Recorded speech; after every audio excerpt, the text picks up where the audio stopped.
go. There you go. Yeah. That's the controversy. Don't they, when they do the T-shirt cannon? There definitely is a Mr. Met. Yeah, when they do the T-shirt cannon, there comes you go. out. He's back and forth. Well, we're going to talk to him today. I think they've been also also for a while, though. Never get a T-shirt. Well, this is the stupidest reason you've ever heard. The Mets were not doing well, as you know, and everybody made fun of them. Mm-hmm. So they said, well, we need a mascot. So they get the Mr. Met, and they thought that that's what caused people to cheer. Then they start winning. And they go, well, now we're winning. We don't need a mascot. They paid the guy $7.50 an hour. Okay. And so they retire Mr. Met because they don't think they need a mascot. Then they lose a bunch of games. They go, well, we better bring the mascot back. I mean, it's dumber than fucking, television executives who are completely idiotic. And then I've known her forever. Do I say her name wrong? It's Stacy or Stassi. She's been writing I think it's Stassi. Stassi. Linda has been writing forever in New York, and she protested Pussy Riot. She did? She protested? Yeah. Them? Yeah. Was it last night, Christina, or was it just recently that she did it? She walked out last night on something. Yeah, a big thing, in the literary world, as her protest to the Russian group Pussy Riot. Because they were there. Were they there? Yeah. Two of the members, there's like 11 members or something, but two of them were. For those of you that don't remember who they were, they sang in an Orthodox church at the altar. They are, first of all, horrible, no matter what language you're in. They are musically, a non-event. And what's funny is, not because I hate the name, but I tell you what I did love. I love that when you're watching Fox and CNN or whatever, they would have to say the name of the group for the time that they were in the news. And you would see these staid, uptight, jam something up their ass announcers going, and in Russia, the controversial singing group Pussy Riot. And they would pause like that. Yeah, they'd pause. Brian Williams Pussy would do Riot. it. Yeah. And there was a discussion. How would Tom Brokaw say it? Go ahead. In the news, Pussy Riot. Pussy Riot. That's more. That'd be a much better name for them. Pussy Riot. Pussy Riot. On the Achille Laurel, they'll be performing their music on the Achille Laurel. A Pussy Riot. That's pretty good. Yeah. Yeah. That was. I'm going to start selling myself as a Tom Brokaw impersonator. Are you ready to do a cool mom? And it's a cool. Oh, Christina, just the smile. She just gets all excited. I love it. It's a cool murder mom. All right, here we go. All right, let's go. We're going to go to Louisiana. All right, boom. Cool murder mom. All right. Cool murder mom.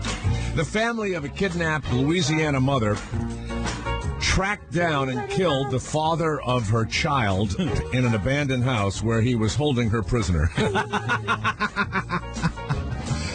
Oh, my God. Bethany Arsenio, not like Arsenio Hall, Arceneaux. Only that could be spelled like that in New Orleans. 29 of Dewson, Louisiana, was abducted at the daycare center by the father of her child about 2 p.m.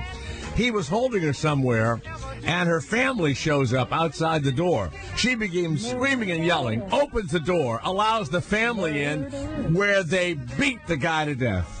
They just beat the shit out of him. Cool murder mom. There you go. Woo! Oh, Cool yeah. murder Unbelievable. Wow. Cool murder mom. Unbelievable. She led her own family to the hideout and let them in so they could kill the dad. These are the heartwarming stories we bring to you. All right. Thank you very much. Cool murder mom. Cool murder mom. Yeah. Never had that before. No. Child is safe, and the 29-year-old mother is safe. It rolls right off the tongue. But the father is dead.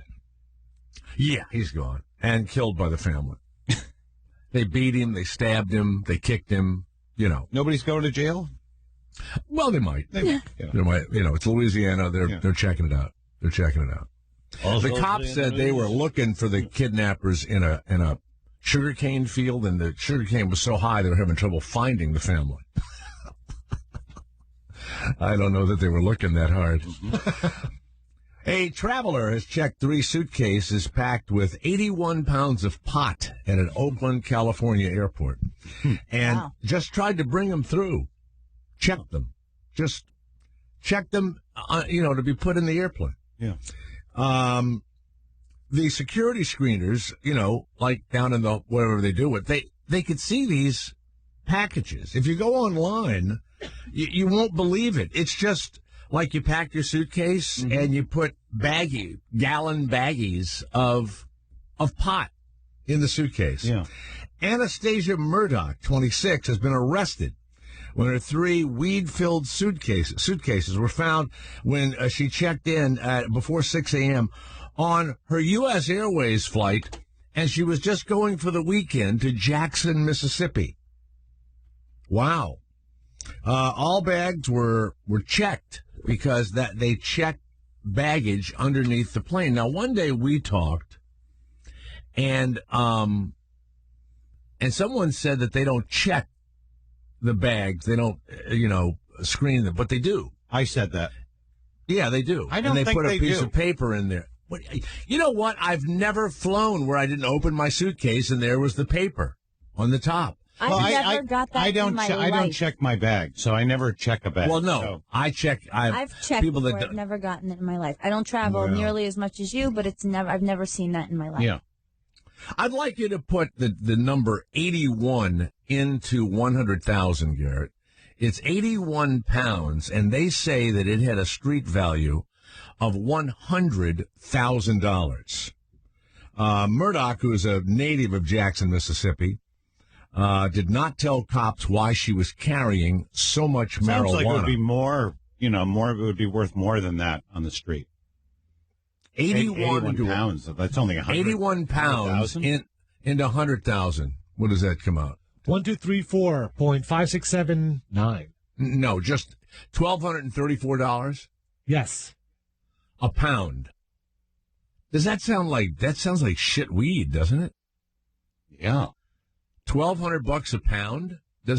What would a pound of weed cost you in Brooklyn? A pound. Yeah. How much would a pound of weed? Like how much is an ounce of weed? An ounce is usually 400 to 500. Yeah, and 16 ounces. So it's 16 times 4 would be much more than that. Yeah. How do they figure that? Now here's what's strange. Marijuana is legal medicinally is legal.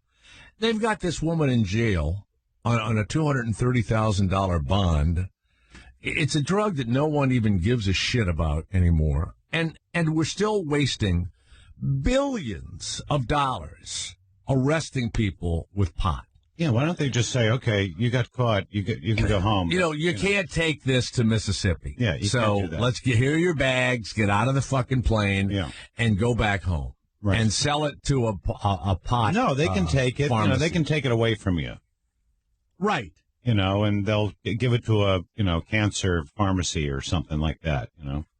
Yeah. You know what people are doing now? They're making hash oil, and they're blowing their houses up. And that seems counterproductive, doesn't it? Yeah, but it's like this byproduct. Oh, they don't mean to blow the house up. No, you mean they're doing the hash oil? No, they're making it because. You mean they're making the hash oil? The house is blowing up somehow? Yes, that's what. So you're telling me a story about hash oil being made and the house gets blown up? Yeah. This is what people say you do to me when I'm telling a story. Okay. I thought you were on coke or something. I didn't know what you were doing. I had no idea what was happening. That's for Roy and all of the emails I received. That you were having a stroke or something. No, just today. People that say you interrupt when I'm telling one of my stories. But you go ahead. So they're making the hash oil, and why are they blowing the house up? Afraid to talk now? No.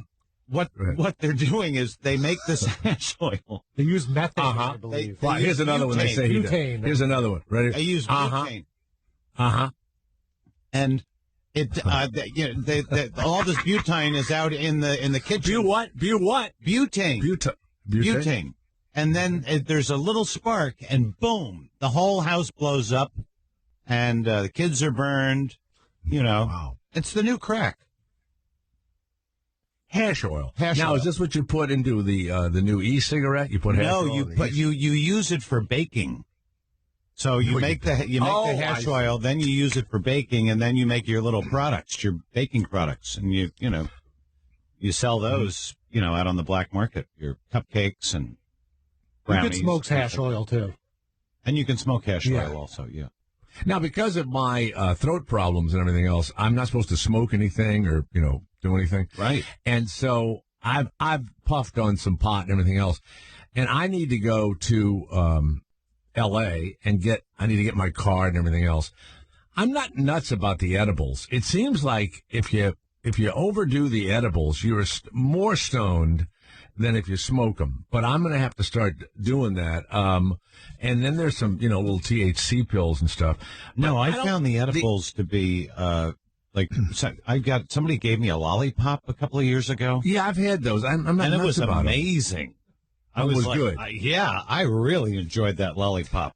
You see, I don't like sugary, fruity things. I don't eat popsicles. I like fruity things. I do. I'm just being honest. I know. I like chocolate, so I could have a brownie. My wife was horribly injured, and almost literally bled to death and was hospitalized because of a pot brownie. A friend of mine, who was quite a famous actor and now a director, came to our home, and he delivered a couple of brownies to my wife, and he left them with a note on our kitchen table. He'd like you'd come by somebody's house, they're not home. Right. And, hey, where's your mom or whatever? And the kids say, oh, she's out. And where's your dad? Oh, he's gone. So the guy says, I'm going to leave something from your mom. And he says to my sons, don't touch it. Mm-hmm. And he leaves these really great looking brownies wrapped up with a little bow. And he said, these are for you, not the kids. Mm-hmm. So I think I believe I was out of town. So my wife has a cocktail, which she has every night like clockwork. The booze just starts flowing. And I know. So there she is, and she only has one cocktail. And she works out all the time. So I guess she'd been to Zumba or to something or other. Came home, was maybe a little dehydrated.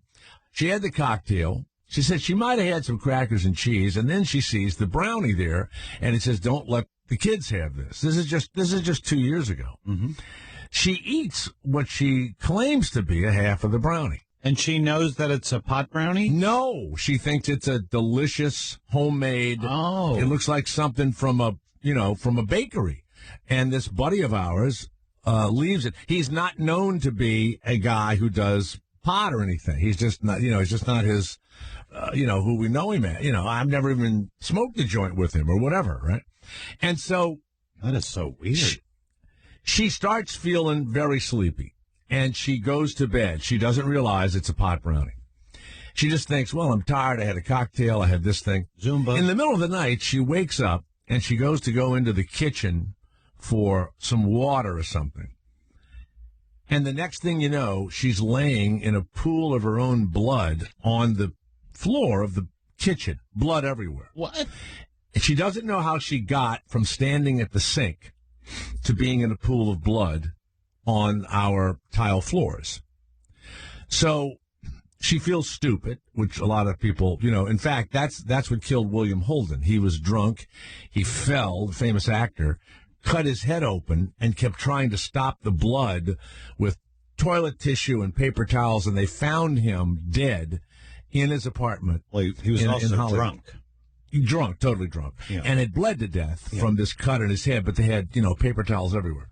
So she starts to wipe it up or whatever. Picker-upper. And she doesn't remember anything. She doesn't remember what happened next. Not until the paramedics were there. Mm-hmm. She apparently goes into the bedroom And now, let's say it's 2 a.m. The sun's breaking around 6, and she wakes up, and when she lifts her head, the bed, the entire pillows and everything filled with blood. Oh, it's like she looks back, and there's blood everywhere. She texts my son, who probably was loaded and is passed out, and for some reason he hears his phone buzz at 6 a.m., and it's a message from his mom that says, "Help me. I need help." So he gets out of bed, comes upstairs, and he sees dried blood in the... my God. I know. He follows the trail. She dragged herself, and she doesn't want to go to the hospital. And she starts fighting him a little bit. And I'm out of town. So he calls a friend of hers who's a nurse, and the woman says, "You've got to go to the hospital." And here come the paramedics, and they cart her out, and she had a concussion and a split, her head was split open. And she wasn't right for a long time, right? And it was the pot brownie. How's your good buddy who made the pot brownies? How's he doing? He was shocked by what happened. And he said, "I meant for the kids not to eat it because it had pot in it. My wife thought it meant, don't let them eat it because it's sweet, Yeah, she almost died. And then I have a close friend down in New Orleans, and he has very halting speech and has to have a cane, except no one found him. He was out for many hours, like from early in the morning till the afternoon. They didn't find him in his office. He fell, cracked his head open, and I don't think it was pot. Who knows what it was? But yeah, the same. The guy said, well, if she'd have continued bleeding or went into the odds are my kids wouldn't even look for their mother. I guess the blood would have given it away. But yeah, so she won't do any more edibles. That's what I'm thinking. Well, you're not going to pass out every goddamn time. Well, that wasn't a good experience. No. That's the only terrible experience we know. Yeah. And then when I was sick and I did the THC, I How thought did you I was get the THC? Did you have them in a pill form? No, my wife had a card, and so she had gotten edibles and the pills, and she'd gotten pot and everything else, and she was planning this big life of pot smoking and pills and whatever to go along with her drinking. And so they give me this THC thing, and then it's a Saturday morning, and they find me on all fours crying and screaming that I've OD'd. I kind of wish I could see that. Yeah, I would love to. No, you know what? See that No, you know what? You wouldn't have wanted to see it because they almost had to take me to the psych ward. The psych ward. Yeah, I had taken a Ativan and I had done a THC pill, and I was ODing. And when my buddy TK came up and my wife, they get down like I'm an injured football player, and I'm screaming and crying and yelling, and they go like this. They go, "What did you take? What did you take?" Like that. And I went, "What did you take? What'd you take?" I go, "Oh, God, I'm ODing. What'd you take?" I go, "I took Ativan. Oh, God, how many? And I took THC, and I heard them both go, "Oh, THC, what? How many? And I said, "I took one of each." And they both paused. They both stopped. And I do remember this in my stupor. They stared at each other like, what the fuck? It's impossible for you to be dying, right? So at that moment, my wife actually got angry. Like, she was like, what an idiot. But she didn't say that. Yeah, but you knew. So they put me down. Yeah. And I'm going, I know what you're thinking. I know it's nothing. She goes down and checks the pills and says to him, yeah, he took, one. They're all in here, Mm-hmm. And then she looks at the THC thing. And my buddy TK says, I took 3 of those yesterday and nothing even happened to me, like that. So, so I worry about it. Let's go to Shawnee of Boston. It must be a lot of fun to smoke with. Do you stop stuttering when you're stoned, Shawnee? Does your stutter go away? I don't smoke very much, so when I do, I'm completely baked. It's ridiculous. You mean you don't stutter when you're stoned? I'm not even sure. It ends up being a blur to me. I don't even know. Oh, you get loaded. Yeah. Oh yeah. what Kevin was talking about before the death. Mm-hmm. It's like pot. It's like pot crack. Yes, the hash oil. Hash oil is like pot crack. Yes. Yeah, it's called death. It's like it comes in like little crumbly, little like chunks, like crack, but green. Oh, I didn't know that. I thought it was an oil. I actually did a show in Maine, and I was driving up with the comedians that I know up there, and they did some in the car with the windows down, and I still got fucking high as a kite. I was completely out of my mind.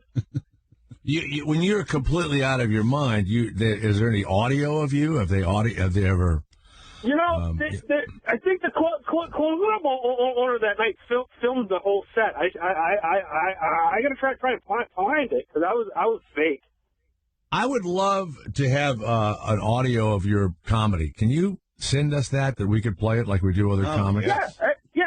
I've got some clips online. I sent one to get Eric before.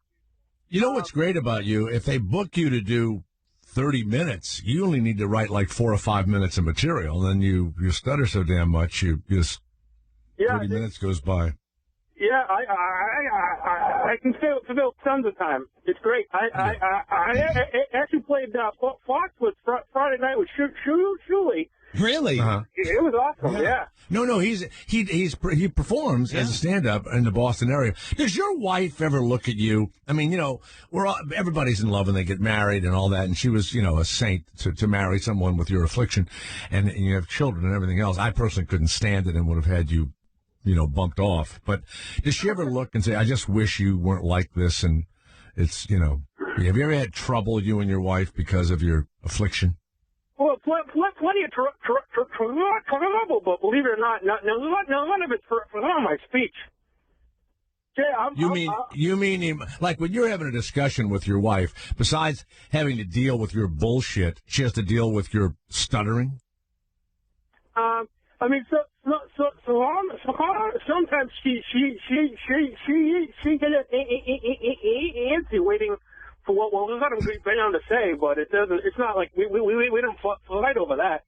All right, gets antsy. Okay. Yeah. And by the way, do you know this, Kevin? That Shawnee is a prepper. Waiting for the apocalypse or something to come. Oh yeah. So besides this and the stand-up comedy, he's prepping. Like, what did you do this weekend to prep your house? Do you do a little work every weekend on prepping? Actually, this weekend was totally comedy filled. I performed all 3 days. So what happens if you're on stage and the event happens? Yeah, and you can't get home. Do you have canned goods in the car? I've got a bag in my truck filled with supplies. Some people call them a bug out bag, but I really call mine a get home bag. Because that's where all my food and all my major supplies are. All right. So what do you think's going to happen? The grid's going to go down. The electricity is going to stop. Yeah. What do you believe is going to happen? Yeah, it's either going to be from a solar flare or a terrorist nuclear device set off over the stratosphere. Right. Yeah. Now, do you blame Barack Obama for the state of our preparedness? Well, it's interesting. He sure is working pretty hard to start World War III. You think he's trying to start World War III? Okay. Isn't it obvious, Jay? I think he's from South fucking Chicago, and I think he was taught to take no fucking prisoners once you move there, and I think we're shocked by it.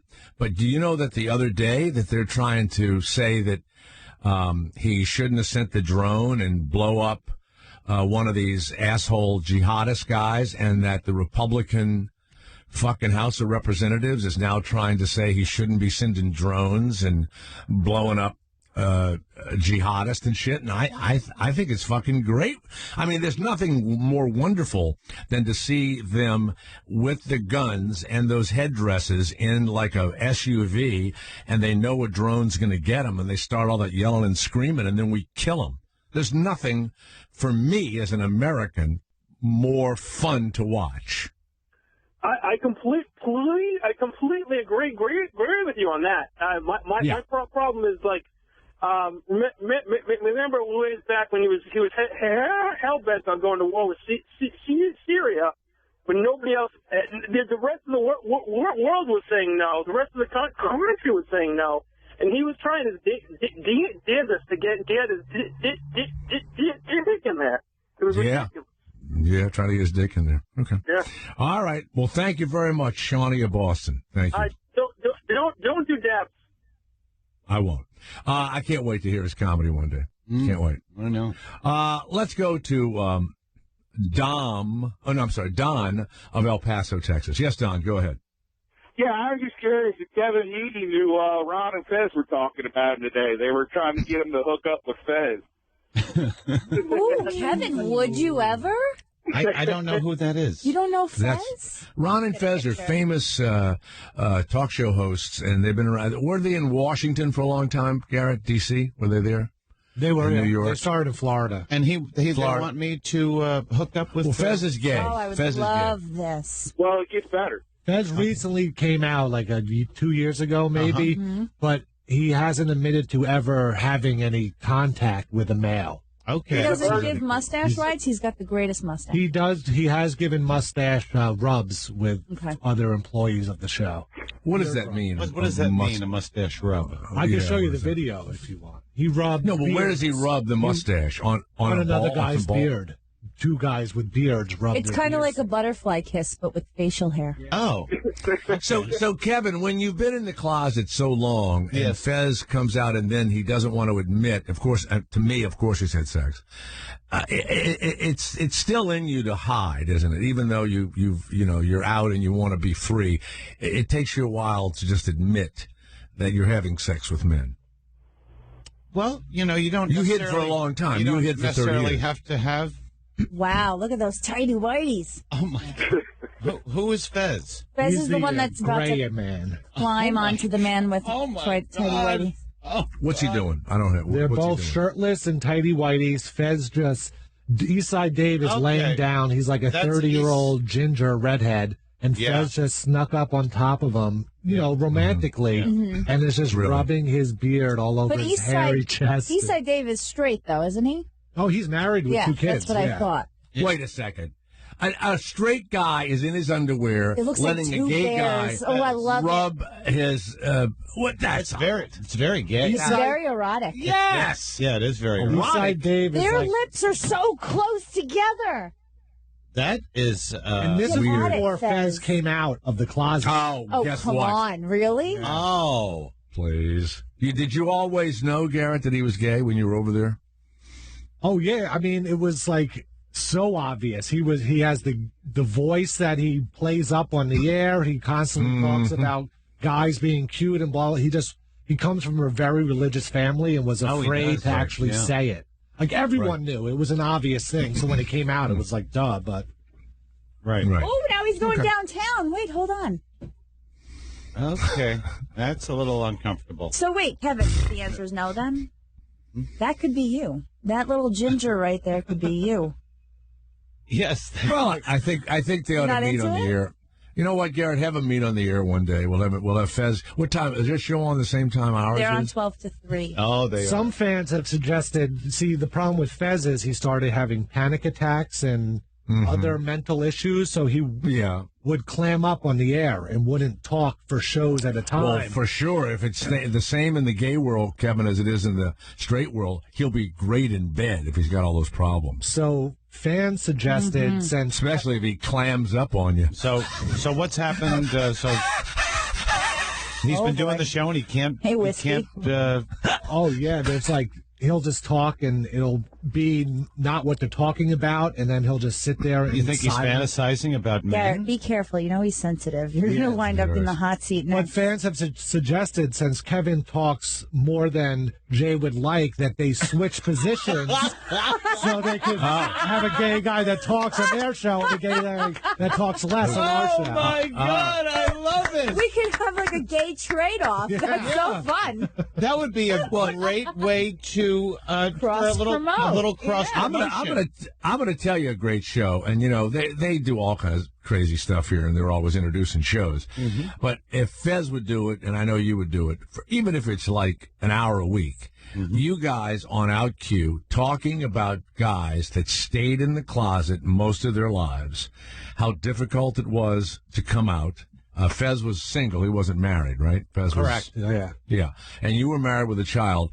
You know, the phones would light up with people They that had listen. something on the other day. Well, it'd be a great show. But it was a really sports would. show. It was called The Outfield on the gay channel. On OutQ, the outfield, yeah. But it was about sports, sports figures that came out later after they retired, Right. And how difficult it was for them and how they had to readjust and, why didn't they tell their teammates that they were gay, and they got, it would have been not have been it would have been a problem, I would have liked you anyway, no big deal, I don't care. As long as you do your job. I don't know if that's true. In the locker rooms, and Let me tell you what's going to happen in the locker room, Jay. This is what's going to happen. I was just about to say something and you interrupted me. Yeah, I did, but this is important. You know what's going to happen in the locker room with a gay guy in there? You're going to get fucked. That's what's going to happen. All right? Well, I've been in locker rooms since I'm like 9 years old, and I think, and then That's sick. the last locker room I was in with organized football, I was like 26, 27 years old in North Carolina. And I will tell you that locker rooms and guys in locker rooms really, and I'm sure it's true of the NFL and NBA and everything else, they don't change. They are the same as kids in junior high school or high school. The same, weirdness goes on. Some guys are kind of sadomasochistic in a locker room. There are guys that you think might be gay. They're the really quiet guys. They're guys that will not take a shower with other men. I'm sure there are guys that absolutely will not take a shower after practice because it's an all guy thing in the showers, and they'll either go home or back to the hotel. They don't have showers like that anymore. They're all individual. Sure they showers, do. They don't have a big open shower in the NFL anymore. Yes, they do. No, they don't. Yeah, they do. Yeah, absolutely. They're all individual showers. They got they're not in the visitors' locker room. Yeah. Not in the visitors' room. No, you're wrong. Women have always had individual showers, but men do not. Even I'm the telling gyms you. I go to now, they're all like little individual. I'm not talking about the gym. I'm talking about locker rooms, meaning Alabama, LSU, Stanford, Duke. You go into a big open area and you take a shower. At the Saints, the locker room at the Saints, it's an big open shower at the facility. It's not the Saints. They don't have they do have showers there, but they also have another facility. No. Sports teams don't have individual showers. My brother told me that our uncle, my father's brother, some guy when he was in the Army was looking at him, when he was naked in the shower, and he grabbed his ball sack and pulled his ball sack off. Just ripped it off the man. Your brother did that? No, my father's brother did. Did he bleed Your out? father's brother ripped a man's ball sack off. Yeah, because he was looking at him. They didn't do anything to him? No. Did he bleed out? Don of El Paso, have you ever heard of a man ripping another man's ball sack off ever? The skin's on I was paper. just thinking that's the perfect story from Kevin Meady's family, but hey. Yes, it is. It's a wonderful family story. Thank you. Something they must tell around the Thanksgiving table dinner. Remember when Uncle Charlie did that? Yeah, that goes along with, if any of you have read the novel Nevada Smith, where his mother's breast is made into a tobacco pouch.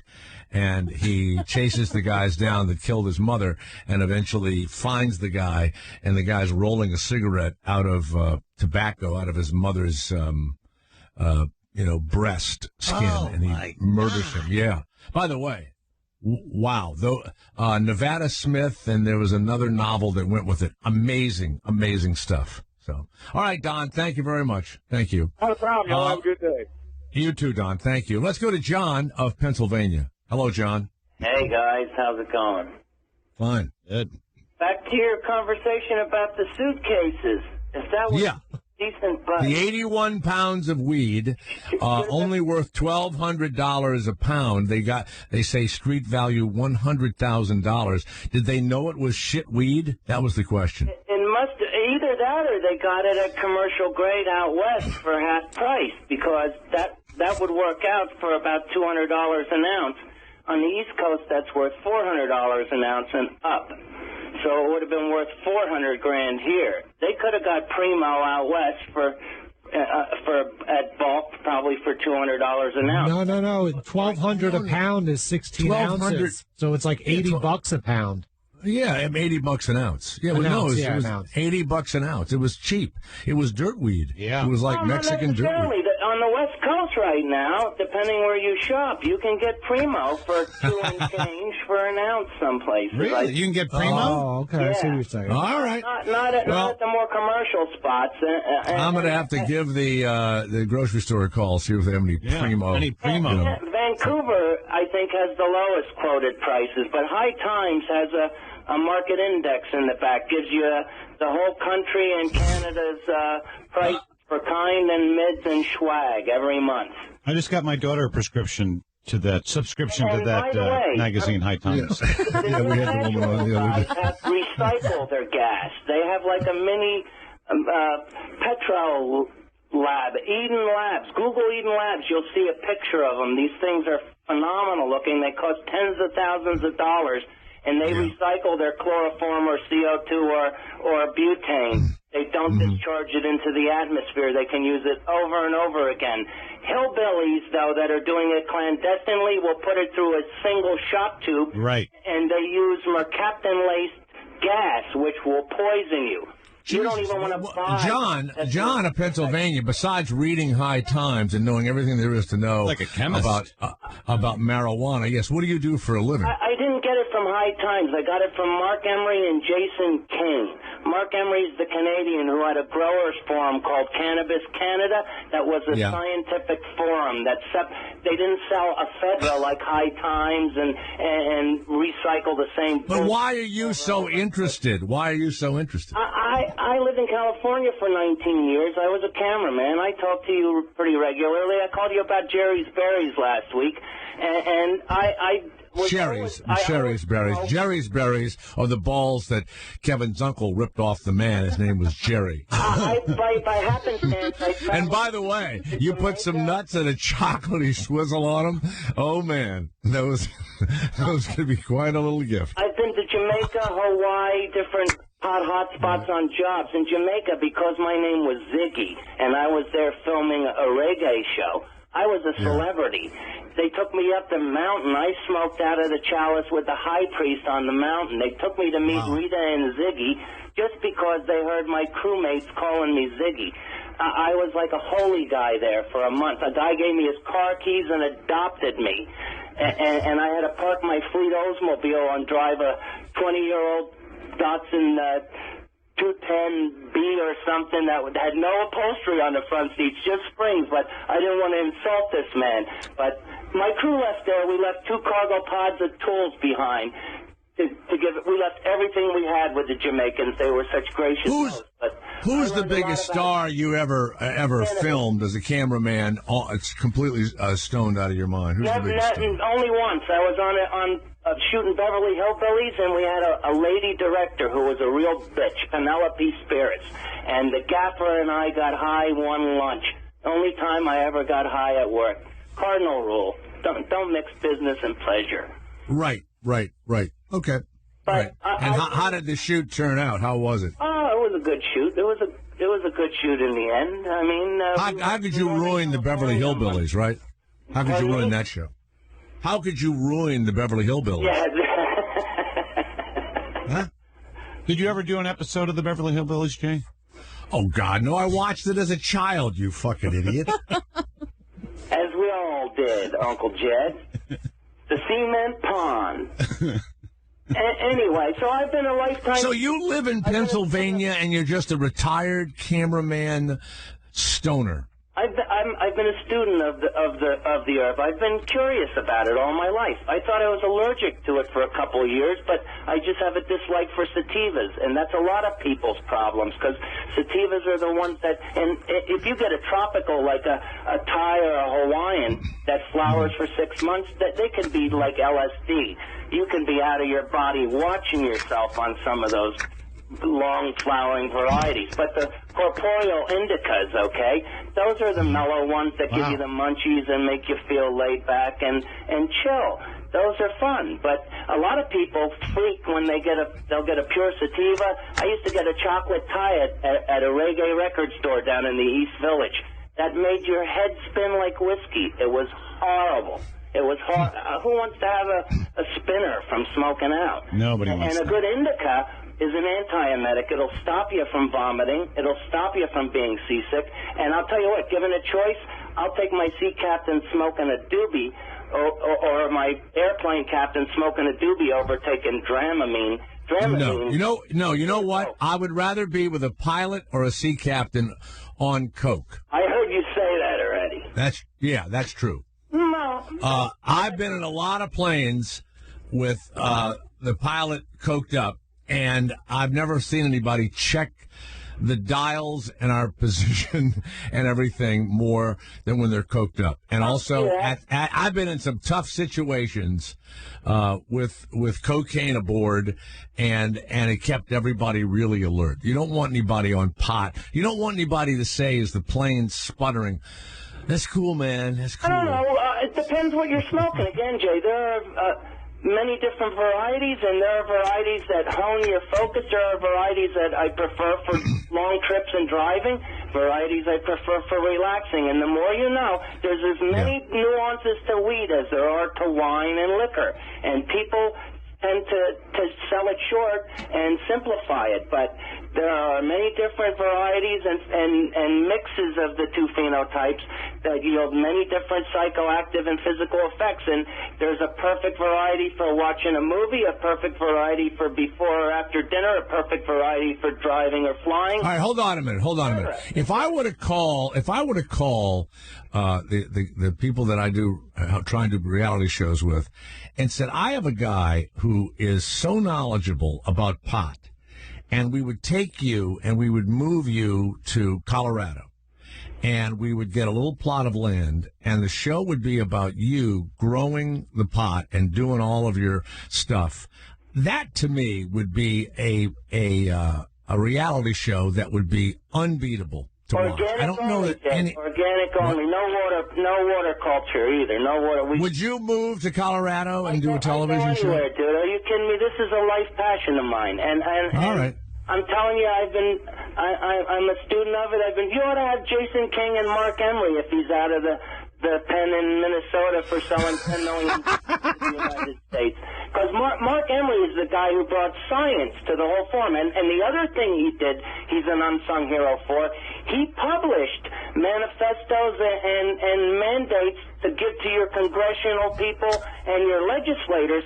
He published these things, the legal wording and the phrasing of them, so that normal citizens could take this shit and redraft it in their communities. He is so more responsible to legalization across the country, here and in Canada, and to moving the effort forward than any single person.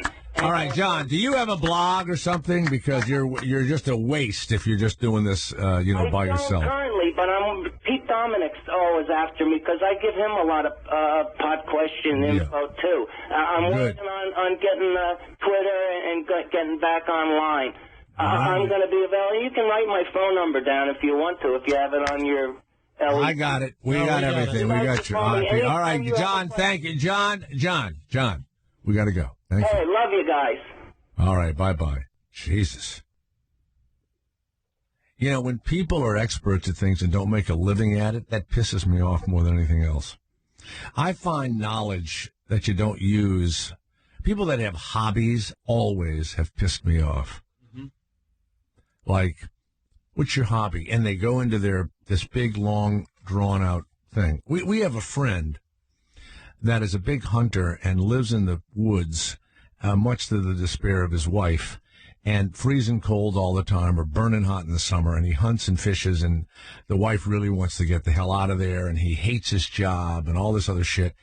And he has maybe... You think he goes into the woods to hunt and kill things because he hates his job, and that makes him happy to kill things? No, he eats them. He only kills what he eats. Oh, Okay. Remember, we only hang with people that shoot stuff to eat. I mean, we don't have one friend that would ever. We don't know anybody that would ever kill anything for the sport of watching this thing. Why would you shoot something, a bird or whatever, if you weren't going to eat it? I don't know. Unless it's a predator. It's a predator. But and that's a tough one too. But the weird thing is he has hundreds, piles of antlers, piles of them from deer he's killed. Well, don't antlers fall off the? They can, but you go online and you see antler art. You see people that are putting cloth on antlers and this. We have tried to get this guy to either let my wife have a bunch of the antlers or whatever, or my son or whatever. I have an antler chandelier. Yeah, I know. He's got antlers like that. He will not do anything commercial with this pile of antlers and all of these things that he has, and it drives you nuts. It's like this guy. What's the use of all of that bullshit unless you're sitting around I mean, his conversation is pretty much over after 5 minutes. Yeah. Right, Garrett? You were done with him after 4 or 5 minutes. Oh, I tuned them out right away. Yeah, I kind of tuned him out I have after a no little idea while. what he talked about. Yeah, it's too much. Let's go to James of Los Angeles. What'd you think of the old pothead? Did you like him? The old pothead? Yeah, there's nothing more embarrassing, Jay, I gotta say, than some old stoner calling up thinking they still got pertinent information about how THC and the herb works in the modern world. Didn't know what the fuck he's talking about. Just saying. Wow. Well, no, wait a minute now. It sounded pretty scientific. People don't care that much. They don't care that much is the problem. He didn't know the difference between indica and sativa. There's no such thing as a Hawaiian. Doesn't know what the fuck he's talking about. I'm so tired of these old. Well, wait a minute now. How do you know that? Can I just? Sorry, James, go ahead, but Garrett. Can I give go you a ahead, reason? Garrett. Oh, I'm working on getting a Twitter set up. Like, how is he doing any research if he has to work on? You put your email address in and a password, and that's it. He just has some free time between bong hits. Yeah. Anyway. Well, my favorite guy is, Maybe he's just Ken. thinking about Ken, setting the up old a Twitter, stoner. and that's part of working on it, Garrett. Ken, the old stoner from California, just calls stoned and doesn't tell you what he's done and the chemical makeup of it and everything else. Right now, I am vaporizing some Blue Dream wax, which is caviar wax. Some Blue Dream wax? Mm-hmm. That's right. Look it up.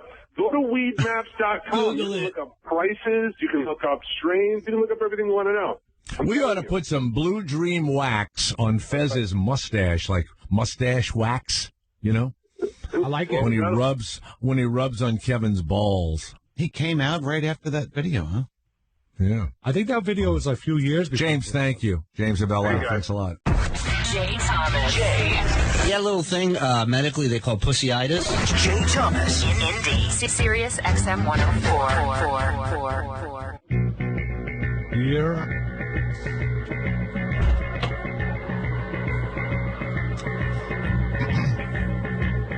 What? You're kidding. Gilbert Gottfried is on the way, right? Gilbert was doing a bit at the Friars Club, and the old comic Shaky Green said, "That's enough. I've had it." Got up. He said, "You were better when you were a duck," and he said he was filthy, and he left. We'll talk to Gilbert about him leaving. All right. Plus, Mr. Met, and how that head almost got him killed by presidential snipers. What a There show. we are. Unbelievable. And then another lady, too. Somebody else. Here is a man who worked his butt off his entire career, only to keep coming up short. Guess what? No one feels bad for him. You are listening to the Jay Thomas Show. Indy. Sirius XM 104. Supposed to be here. I mean, he's pretty dependable. For as crazy as he is, So, do we have Gilbert on? He is ready to go. Hollywood. Let me hear him on Hollywood Squares first. One of the funniest Hollywood Squares ever. Welcome back to maybe the longest first $1,000 game we've ever had. Valerie going for a 5-square win here. Where you going? Big laughs. Gilbert Godfrey for the What a win. surprise. Okay. Gilbert, in a poll, 94% of Hungarians, compared to only 46% of Americans, said doing this was necessary to feel fulfilled. Doing what? Seeing Wayne Newton live.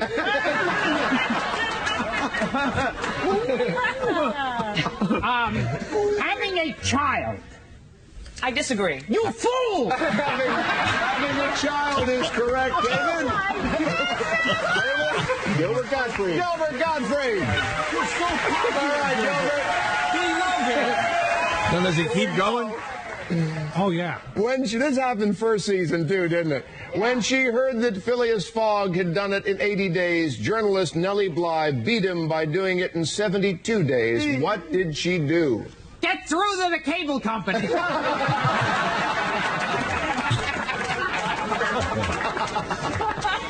I know this. Trust me. Trust me.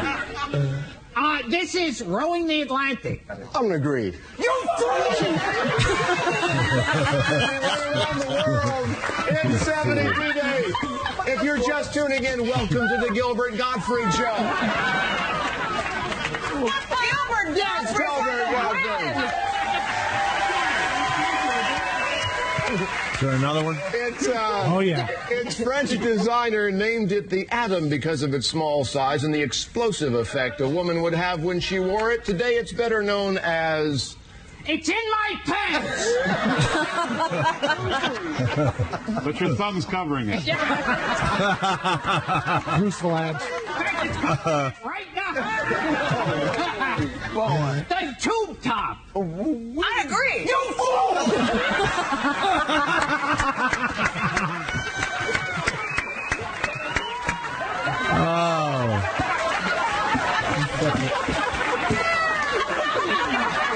It's the bikini.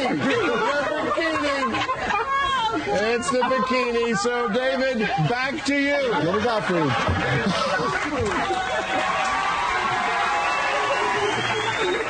Gilbert, what significance does 1908 have if you were a Chicago Cubs fan? That's the year you were in Chicago. Okay, it's the last perfect pitch game.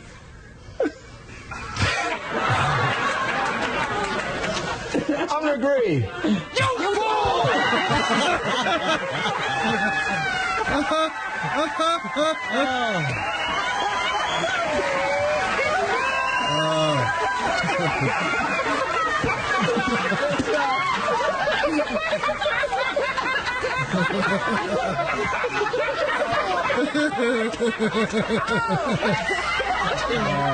It's the last time they won a World Series, so Valerie, we're going to take a commercial break.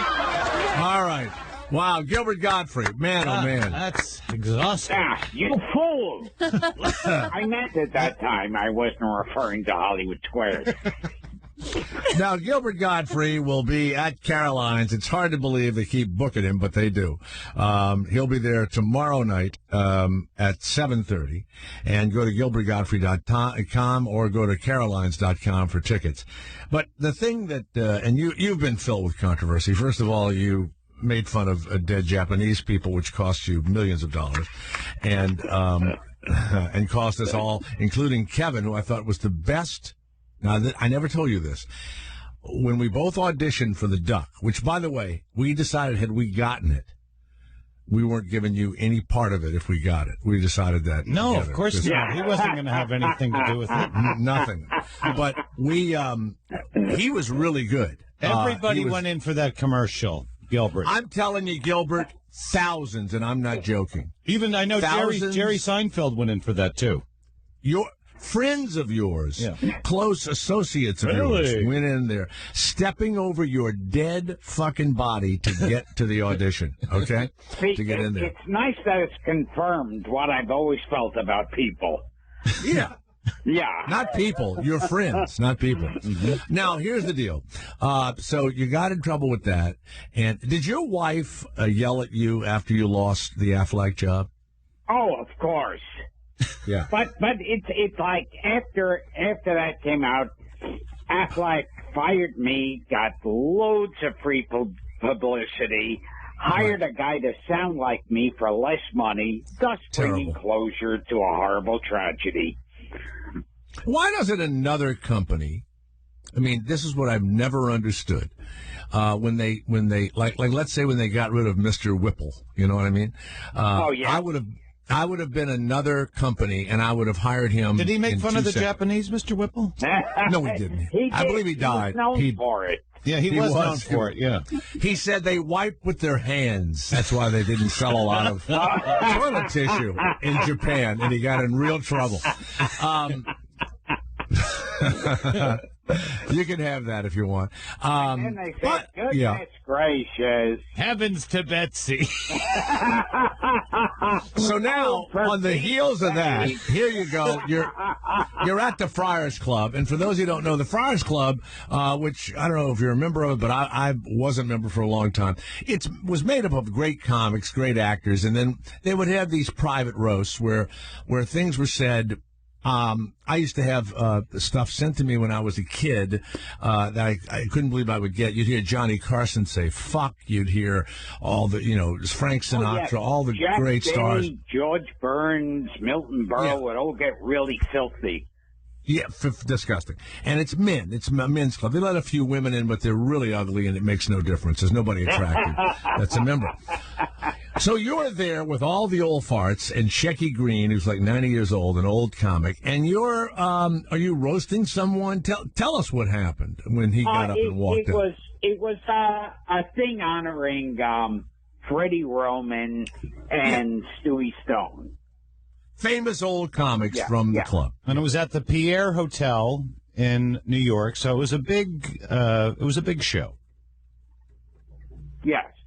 So I go up, and I'm my usual self, and then I get off, and I didn't even realize anything happened till instead of Shecky Green coming up to close the show, Joy Behar did. And she was just there to watch the show. She wasn't planning. She had nothing prepared to go on. She was just there to watch the show. And she had just pissed off Christy, who got up and got in her face just like a week before. You know that, right? Oh, no. What was it? Go online and watch that. She is hired to roast the governor, and she just murders him. And he gets up and kind of like... He doesn't threaten her. Well, he kind of goes after her. He wants to does. take the cards out of her hand. He tries to grab her act out of her hand. Yeah. I'm not kidding you. It was pretty wild. It was a little So she had just gotten a bunch of shit. So now she gets up, and does she say something about the guy leaving? And says, what an idiot that Shecky is, Oh, she went right for it. So she's... Yeah. Okay. And that's when I found out. He got up and walked out on my show, which I was shocked because I didn't know Shecky Green could get up from a chair. and so he got up and stormed out as quick as he said. I liked him better as a duck. That was his insult. Yes. And he was here in the studio the following day up here at Sirius Radio doing, I think, the Ron and Fez show. Yeah. So he was. And he said on Ron and Fez, he goes, I was in the Navy, and I never heard language like that. Please. Which Why do they always say that shit? Yeah. They're always in the. They ought to change it to the fucking Navy if they curse so much. You know? Yeah. I mean, it's like if the Navy is that upset, if Navy men are upset at that kind of a language, then I'm scared about today's military. It's like the enemy can come over and give them a dirty limerick and they'd surrender. Now, what did you say? Let's go back over a couple of things you might have said that would have set the old comic off. They don't like a lot of cursing. So they all worked pretty clean except for the roasts. So what do you remember some of the things you might have said? I just said, a lot of stuff that can't be said on the air. And also, Sure it can. Did you make fun of their old wrinkled penises or something? What did you say? Inability for them to fuck their wives? What? What's funny about the whole thing is it's kind of like how I got this legend going with doing the Aristocrats at the Hugh Hefner roast. And it's like they didn't show it, and you can't get a copy of it. And I kind of like that now, much the same way I like this joke not being known, because now it just builds. It's like, it's kind of like saying, someone coming up to you and saying, here, let me tell you the funniest joke in the world. Well, then you're not going to laugh because it's been introduced as the funniest So joke. you like there's like it's a mystery as to what it was. Oh, yeah. Yeah. Okay. It's kind of like when movies come out and you've already read the reviews saying it's a great film. Well, then you're not going to think it's great because you've already heard it was. And you'll be there with your arms crossed going, I don't think that's so great. Right, exactly. All right. Well, And if you hadn't heard it, you might have gone, heavens to Betsy. Now, here's the thing that we never ask you, and I want to be serious for a moment. You're not just a comedian, but you're a man. You are a family man. Don't you have a daughter, either one or two children? How many children? Oh, yeah, son and daughter. Son and daughter.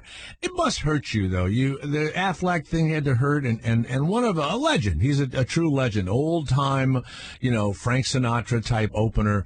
Does it hurt you? Do you go home and do you ever weep? Do you ever fall in your bed and weep? No, that's what Navy men do. Oh, the pussies that are in the Navy. That's an off-color joke. They go back to their cabin and weep like little girls. Well, no, they get into a hammock down below. Yeah. They get into their hammock and they swing back and forth. Gilbert Godfrey will be at Caroline's. If you've never seen him, fly to New York to see him tomorrow night at 7:30. He's unbelievable. So, well, when's the last time you saw Joe Piscopo? Because, Gilbert, I don't know how long you've been doing stand-up, but Joe got me in there to the Improv, and he was really instrumental in my life. And then, Joe started acting odd, and now he's on the radio or something. Are you still friends with Joe? You still see Joe? I saw him not that long ago. I mean, I don't keep in touch with him, but I ran into him not that long ago. Yeah. Did you start out with him, Gilbert, also? He was there. Yeah. In the early days over there at the Improv. Right. And the Wayans, were the Wayans brothers starting also back then? They were kind of... There was...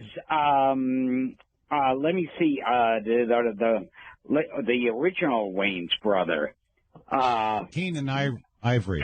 Keenan Ivory Wayans. Yeah, they were starting. He was starting out at the Improv. Damon, I didn't know till he was famous, and the other ones. But Keenan Ivory Wayans is the one that I remember. And Larry David was there, and was a great writer, but would sometimes do 2 minutes. The crowd wouldn't laugh, and he'd leave the stage. It would be more than just leaving. He would start getting into fights with people. All the comedians used to always, the minute he was introduced, we'd all just, cram into the back of Catch a Rising Star. That's what I remember when he would perform there, and we would stand back there, and the room, the audience would just be. Just waiting for an explosion. It was like nothing. Gilbert, here's a man. Larry David.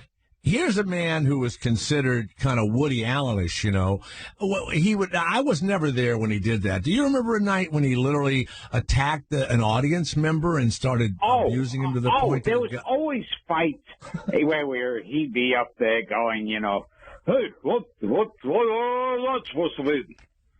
What are you saying now? How come you're not listening to me? I'll take you outside. Jesus. Was he a good fighter, Gilbert? Could he fight? I don't remember anything. Yeah. I don't think First of all, he might have threatened people. He would never go out on the street with anybody. One time he got into a threatening fight back and forth, and this guy stood up, and the guy was a mountain. And then so like a bunch of other people who worked at the club jumped in and said, "Oh, okay, we'll get your free drink if you just go home, sir." Well, you know, Chris Albrecht was the bartender, then the manager. He became the president of HBO and helped change HBO. Then left HBO, and he's the head of Stars, the channel now. I mean, it's hard. I mean, when I remember back, I mean, the bartender at the Improv, or the guy that helped, that would let us go up or whatever, becomes the head of fucking HBO.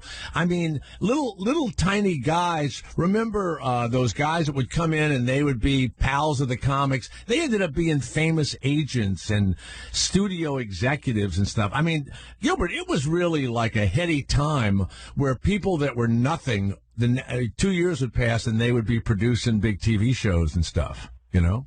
Oh, yeah. And then for a while, Chris had like a very, very, very short-lived comedy team. Oh, I didn't know he did that. Yeah. Yeah, with Samuda. And then he became like a big-time producer, agent. With Bob Zamuda? He was a comedy team? Yeah. Yeah, Chris had done that. Do you remember the two comics, and one of them was stabbed or something, and he decided not to be a stand-up anymore, and I went in there early, and they were breaking his act up, and they were deciding who could have what jokes. Do you remember that from way back? Oh, no. Which one was this? He's the, gosh darn it, he's still a great comic, but it was his partner, and oh God, Stephen Leo? No, it was. He's still around. He's done. I tell you what, the movie he was in, Groundhog Day. He played one of the guys in the truck, who drove. Oh boy, terrible. And I just saw him at the Improv in L.A. like, a year or so ago. But there he was a two-man team. Rick Overton had a partner. Oh yeah. Oh yeah. Okay. And the partner got stabbed or had a nervous breakdown. Oh yeah. Sullivan. Yeah, was it stabbed or beat up or whatever? But he said, "Fuck it." He went into like a parking lot with some girl, and it was like some kind of setup. Yeah, and he gives up his comedy, stops it. Yeah, and so I come in one night, and they're kind of sitting around asking Rick, "Well, can we have that bit he does?" I swear to God, it was. Oh yeah. It shows you. It was crazy. It was nuts. Literally almost over his dead body. They were. Yeah, and did you know the comic back in L.A. who, during the comedian strike to try and get $50, jumped off the top of the hotel and killed himself? Oh, that was like in 1980. The hotel that was right next door. Yeah. To the comedy store. Comedy store. God, I forget the guy's name. Isn't that terrible? He jumped off. He landed in front of the valet. He landed right in front of the valet. Yeah. And he parked him and wanted a tip.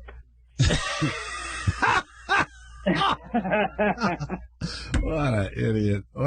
So which one of your kids is going to be a stand-up, do you think? Oh, God, I don't know. It's so scary to think, because you get older and you got kids, and then life becomes somehow more realistic, and that sucks. It's like when I was starting out, I had no sense of realism in my life. It was like, I want to be in show business, so I'll go be in show business. Now you think of it and go, wow, it's like, 1,000,000,000 to 1. Well, there's an old saying that people that are realistic are on the road to mediocrity. Yes.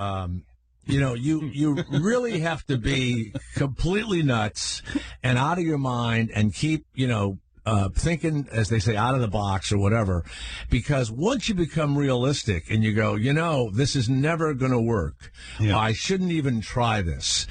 Maybe if I do this and it doesn't happen, somebody will be. When you're unencumbered with a family and the whole thing, and you're not realistic in life, period. The more realistic I have been, the less gets done. So you're absolutely correct. So like you lose this big job, someone walks out or whatever, and then you have to go home and your wife questions you about it. Correct? Yeah. Question. Your children will never know who you were. That's another sad thing. They're too young. Oh yeah, yeah. Well, you know what's weird is you ever meet the sons and daughters of really legendary names in show business, and you talk to them, and when I talk to them, I realize I know a hell of a lot more about their parents than they do. Right. Well, this sounds so ridiculous, but Michael Landon, the big actor and everything He's else, on the air now? He's on the line? No. He died he died of brain cancer, and he went on the Johnny Carson show to say goodbye, which is typical of all of us who want to, So I moved to L.A. back when we knew each other, and I'm staying at the Mondrian Hotel, and I am getting ready to do my radio show and do all kind of stuff. And the guy that Marty Short made fun of for years was having his talent show in the lobby in the bar of the hotel. I forget the guy, that crazy guy in L.A. that had this stupid talent show, and Marty Short used to make fun of him. And so I go down there, and I'm having a drink, and the guy recognizes me and introduces me, and I say, hey, how you doing? I'm just there to have a cocktail. And then he says, ladies and gentlemen, we're bringing up, Michael Landon Jr., and the kid plays the piano, and he sings a little bit and everything else. And then the guy sits next to me, and this guy was so fucked up by the fact that he was Michael Landon Jr. And I remember thinking, nobody gives a shit about who your fucking dad is. No one cares. But they do, right? They get all, like Tori Spelling.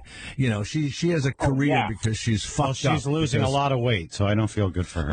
But it is weird. It's like down to 80 pounds. What is it? I mean, thank God. I mean, I know your kids will never be fucked up, and neither will his or mine, because we weren't, completely huge.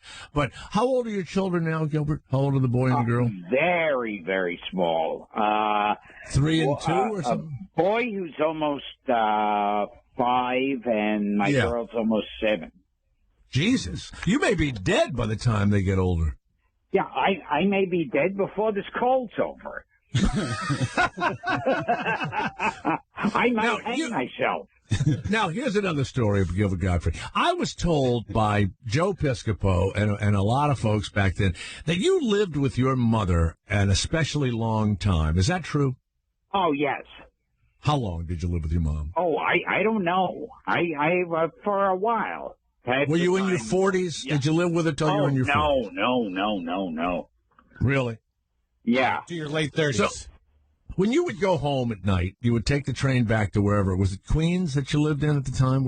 No, I originally was born and grew up in Brooklyn, and then I lived in Manhattan by then. Was your mom funny? I guess. I mean, not like out and out comedian funny, but funny in the way a mother could be. When you went home, did she ask you how your set was, how you did that night? No. That's something. See, that's something too. I always wondered.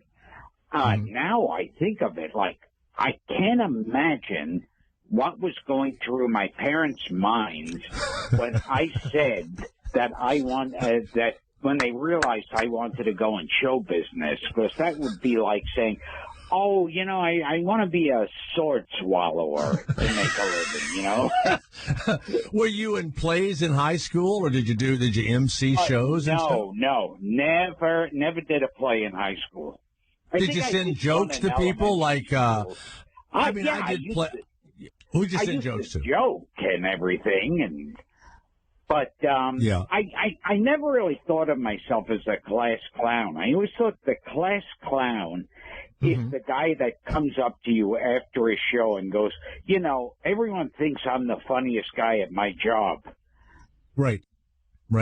Well, I was about to put a T-shirt out, Class Clowns Don't Kill, because they don't. And then the Class Clowns stabbed and killed that girl 3 weeks ago and ruined this run of T-shirts that I have. Yes. So, destroyed them. And then get 'em discounted where was the first night you stood up on a stage and tried to be a stand-up comic?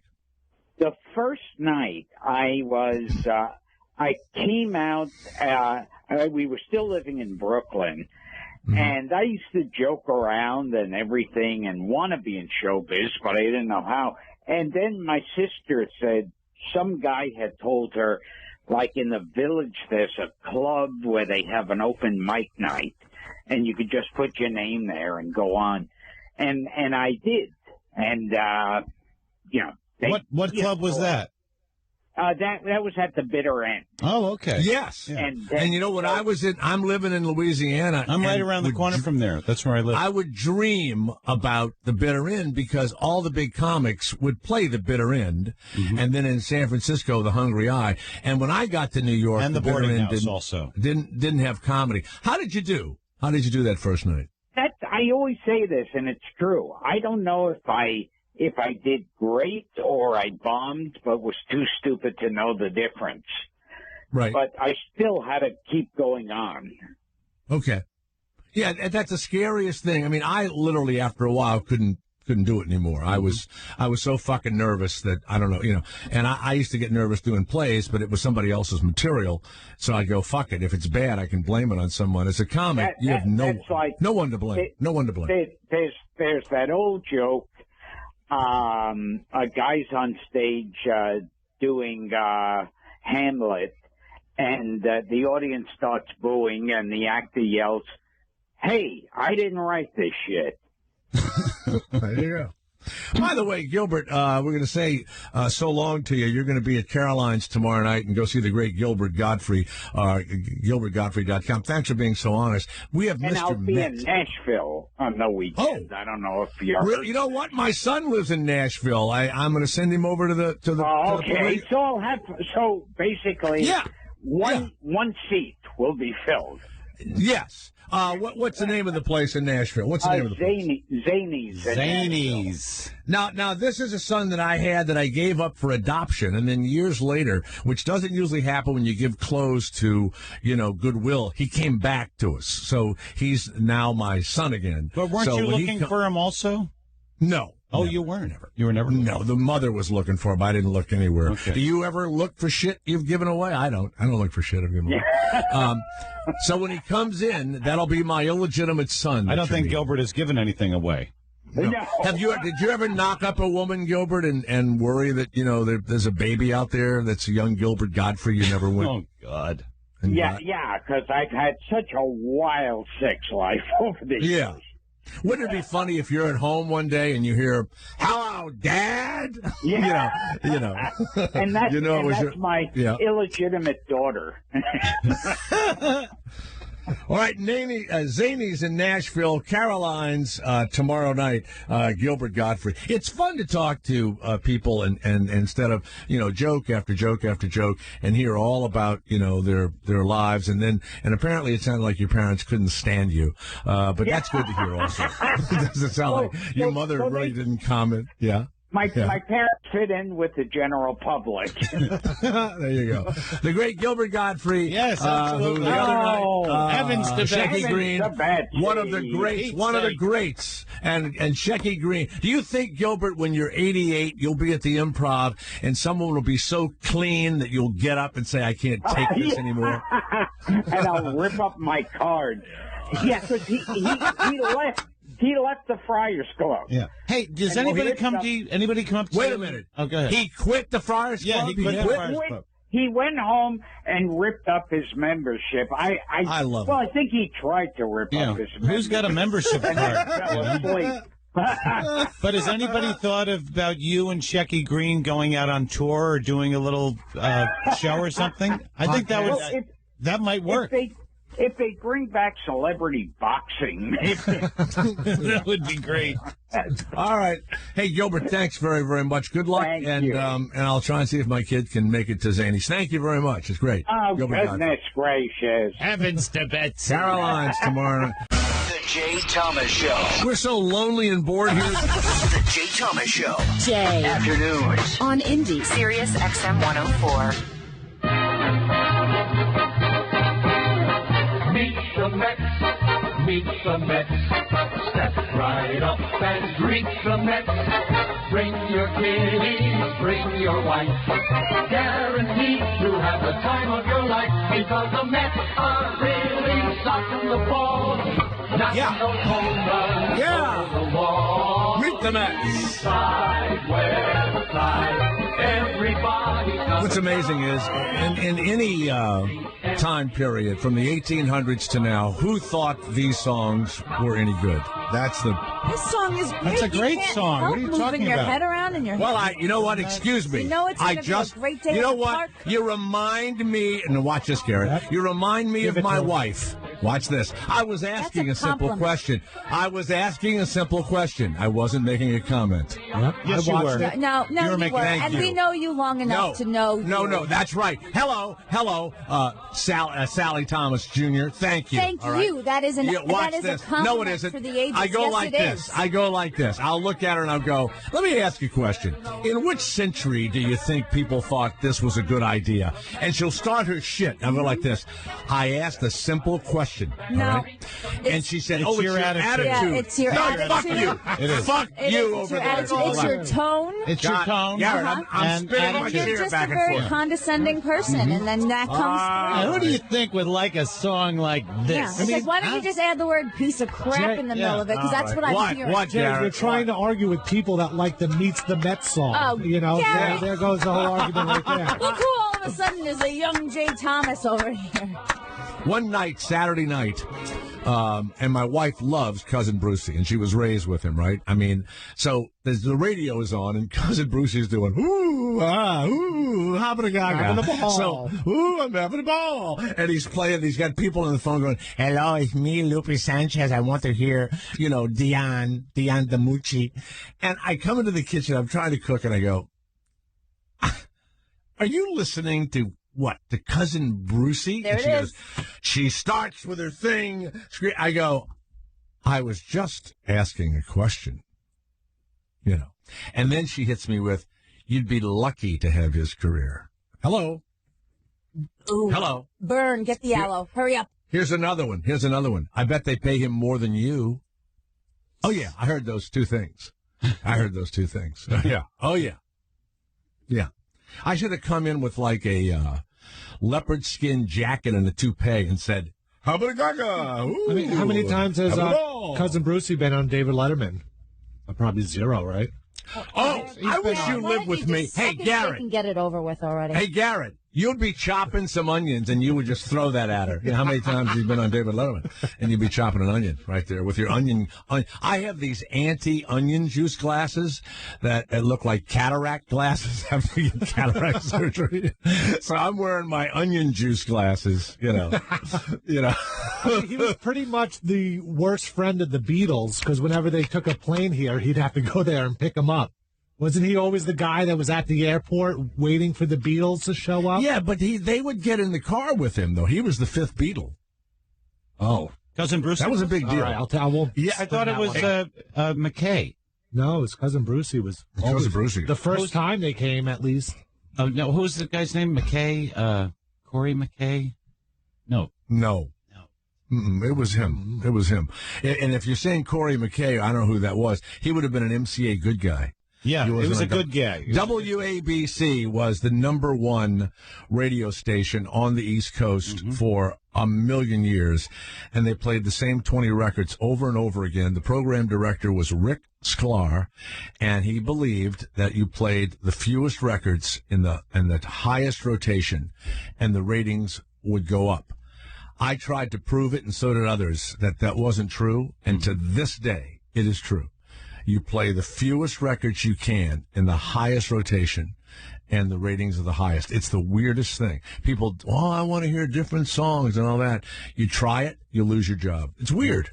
It's crazy. Oh, hey, let's go to AJ Mass, Mr. Met, and he's got a book out there, author of Yes, It's Hot in Here, Adventures in This Weird Woolly World of Sports Mascots. AJ, welcome to the show. And you're from New York. You know who Cousin Brucey was, and you know all the people we're talking about, right? Yeah, Long Island classic. Absolutely. Now, Mr. Met, you were Mr. Met from 1994 to 97, and how heavy was the head, the Mr. Met head? Oh, it was a good 40 pounds. It was a good 40 pounds on my shoulders there. Yeah. Was there a construction in it with 2x4s and things like that? Because I used to do this too, and there was a construction in the head that I didn't know you were would on wear. Mrs. Met. No, not the Met, but I've been in costumes, and there's a construction like a crown in the head. What were you, Christina? Philly fanatic? Several different things. I worked for a resort. So. I was a panda once that took a snow tubing family tube down the hill. And you had a panda out as a panda, yeah.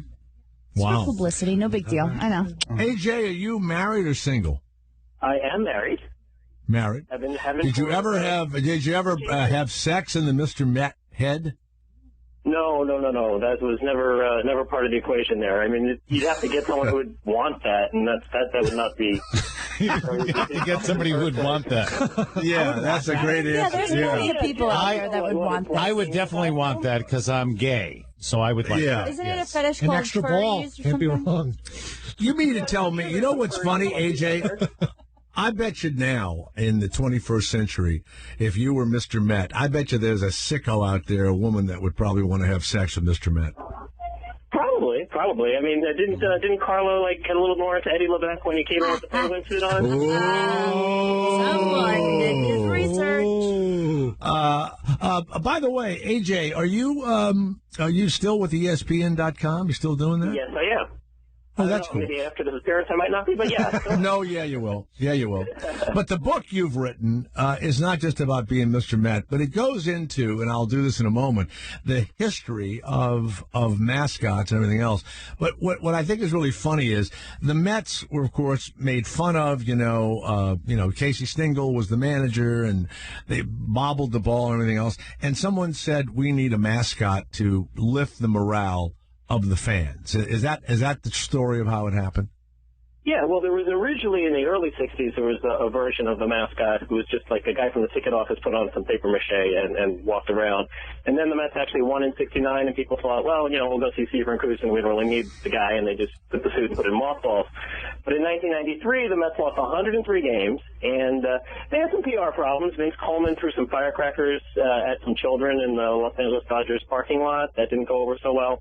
Who threw the firecrackers? Who threw them? Vince Coleman. I remember that. Speedster. Vince Coleman threw firecrackers at kids, and of course, now that's tame compared to what they do now. And that really started the Mets thinking we need better PR and we need a bobblehead type of individual. Yeah, family friendly. They put a theme park with Nickelodeon in the outfield, and part of that was bringing back Mr. Met. And I had auditioned for that theme park that they were doing. I was just out of college at the time, and got that. And they said, hey, we're bringing the mascot back. Stick around after anyone who was interested. And 3 of us stuck around, and I fit the suit. So really, it was that simple. Now, it says here that things happen to you and we always know this. I've seen the Philly fanatic. I think he was beaten up once by somebody or hit or whatever. What's some of the things that happened to you when you were wearing? I mean, you can't really defend yourself. You're in this ridiculous outfit. What sort of things befell you? Well, it was a frequent occurrence, especially in New York, because there are Yankee fans and Met fans. So typically on a night, a drunk Yankee fan would come up from behind and smack you, try to knock you over. I mean, that was par for the course. But you were kind of prepared for that, even though you didn't have any peripheral vision. Did they have interleague play back then when you were Mr. Met? What was that? Did they have interleague play back then in the 90s? They had just started. Yeah, they had just started it. Absolutely. Oh, okay. For the first year of it. So, but generally speaking, the worst case. I mean, Mr. Met is a giant living baseball guy.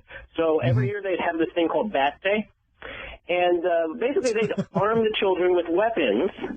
And they'd send Mr. Met up to the upper deck, and the kids are, eating cotton candy, and now they've armed them with the baseball bats, and you have to try to convince these kids, without talking, that they're not to use the baseball bats to hit the giant baseball head. Mr. Met couldn't say anything. Exactly. Why not? Why didn't you say, just stop it, you little piece of shit? Stop it. Yeah. Well, part of it is like I was very young, and that part of the job and being a mascot is not talking. It's kind of a cheat to be able to like get your idea across, tell jokes and stuff. That's not what you're there for. You're there to kind of create the illusion of this living character just by small gestures and everything. And I took it very seriously at the time. If I was doing it today, probably I would say a little bit more. I used to see the mascots in Disney World, like Mickey and Pluto and Goofy. They'd be backstage and they'd be smoking, and they'd have their head off and they'd be having a cigarette. Sure, but teams have fired mascots for less. I mean, the Pittsburgh Pirate once was fired because he went up to a young kid and just gave him a little snuggle, and the kid was pulling on the Pittsburgh Pirate's beak, and he said, "Hey, kid, stop it!" And the kid said, "He cursed me!" And of course, everyone hears that, and they come running, and so of course he lost his job basically as a result of that. So you kind of hear those stories, cautionary tales. You kind of you toe the line a little bit. Did you ever? If you have if you have a baseball fan out there, this goes beyond being a Met fan. This book talks about all the mascots, and things that happen. And it's hot in here, which is what everybody thinks. How hot it would get inside of that outfit. Yes, Christina, you've worn the outfit, so you are uniquely experienced in this. What is your question for former Mr. Met AJ Mass? Did you have any signals that you were in crisis? Like right before you're about to pass out, maybe you'd have to like tap your foot 3 times or something to let your handlers know that you were in crisis. No, handlers? I mean, usually. What happened in Disney World? What did they give away? I mean, you kind of when you're working with these college interns, they're usually more interested in trying to hit on people, depending whether girls or guys, they're trying to hit on people. They're not really paying attention. Even though I had bodyguards, I was kind of fending for myself a lot. And, it's one of the hazards of the job. What, didn't you have dancing baseball gloves with you? The original costume, yes, which was much bigger than the costume that exists today. It actually went all the way from the top of my head down to my knees. I was fully encased in it, and it had puppet arms and a tongue that shot out. And we went on the field. That was all we did, was we went on the field in the 7th inning, Mr. Met and 9 dancing baseball gloves. They did a little dance routine. And, when Take Me Out to the Ball Game was over, we were done for the night. And that's all we did. After a year or two of that, we were just like, I was like, I'd like to do this, but can I actually interact with the fans a little bit? Because this is kind of boring. And to their credit, the Mets made a new suit, which is more fan-friendly and kind of the costume you see today. All right. Garrett, what's your question? What is Mr. Met's first name? He doesn't actually have one, but since I was the first one to wear the suit, I kind of always thought in my head his first name was Casey. Oh, Casey Met. And now, Mrs. Met. Mrs. Met. That would be my guess, but just out of in honor of Casey Stengel. But officially, none. None. Wow. Now tell us. The President Clinton comes to Shea Stadium. It's April 1997, and you wanted to meet him, but the Secret Service said if you tried to get near him, they had a sniper whose gun was trained on your head, and they would shoot you. Really? Tell us about. Yes, tell us about that. Yeah, well, they were going to honor Jackie Robinson, retire his number, and no one knew this. It was kind of all secret hush-hush and a big surprise, but President Clinton found out, and the night before basically said, I'm coming to the stadium, get it ready for me. And normally if the president's going to come to the stadium, they have time to vet the employees and make sure that everyone's who they say they are. They didn't have any time, so they set up all these metal detectors, and Mr. Met's got a pretty big noggin. I don't know if you've noticed.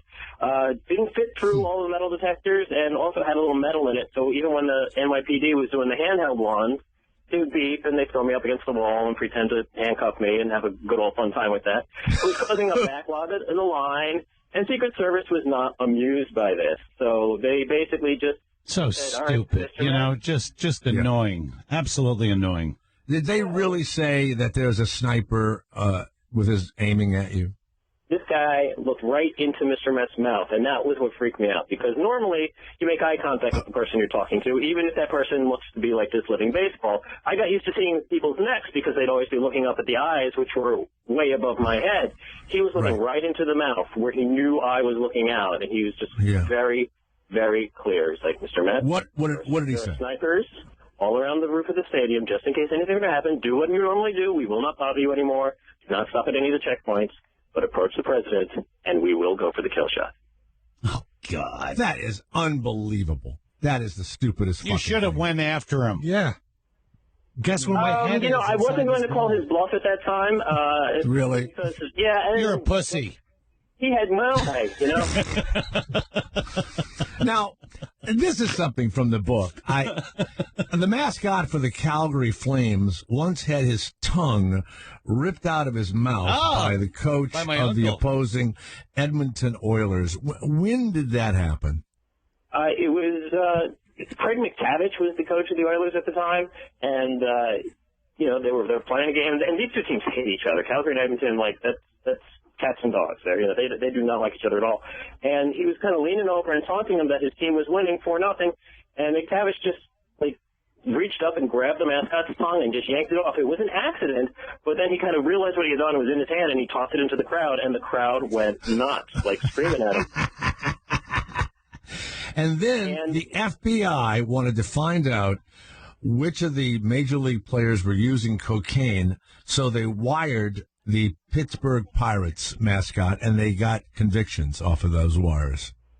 Yeah, the Pirates mascot at the time in the 70s, Kevin Koch, funny last name, right? Koch. His name was Kevin Koch, and they wired him. His name was Kevin Koch, and he was actually the middleman for the players who were doing drugs. He would actually go to the supplier and bring it into the stadium. He was basically involved. So the FBI caught him in the middle of a run and said, "Look, we'll let you off if you wear a wire on one of your runs, and we really want the players." And so that's what happened. So he basically did it, and he thought he was, going to keep his job and be hailed as a hero because he saved the game of baseball. But they basically ran him out of town, and he never again put on the pirate costume.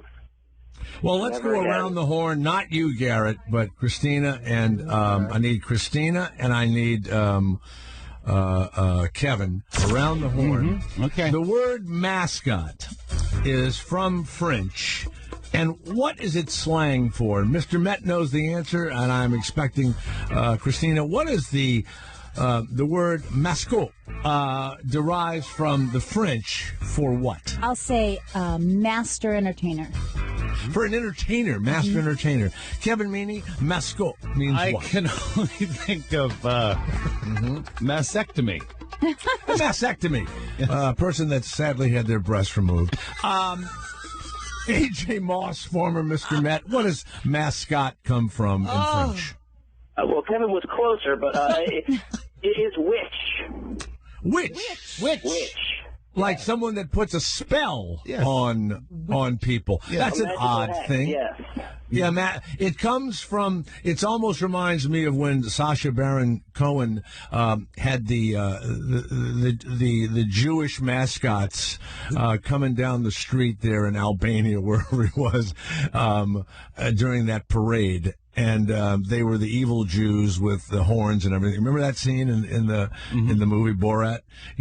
So he went all the way back into history to do that. Hey, Mr. Met, AJ, thank you very much. AJ Mass, and the book is Yes, It's Hot in Here: Adventures in the Weird, Woolly World of Sports Mascots. Terrific read. Thank you very much. I appreciate it.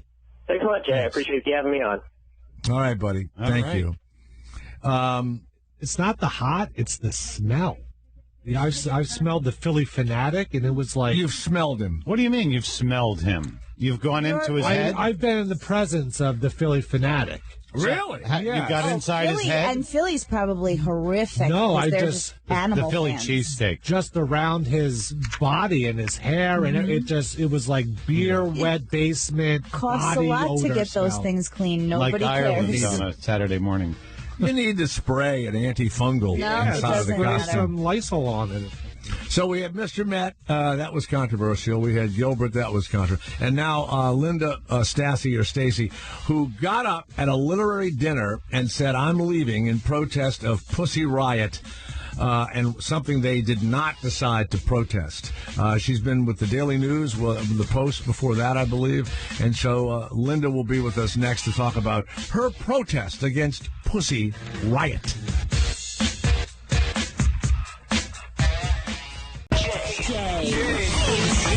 Jay Thomas, yes.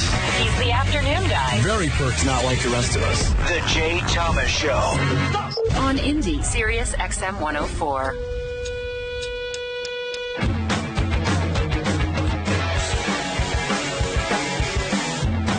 You've heard a lot about them. You've never heard them sing, and this is it. Pussy Riot from Russia.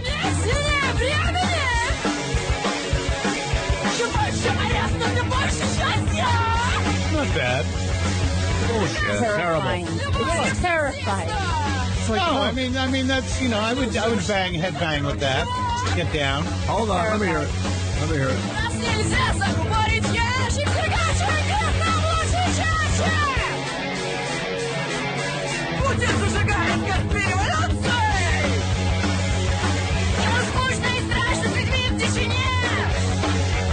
All right, that's enough. God forbid. Horrible. But that's very punk music. I mean, that's what. Yeah, but you know what? Everybody. Let's just I've been to the Are clubs. you into punk music? No, it's not for everybody. Right.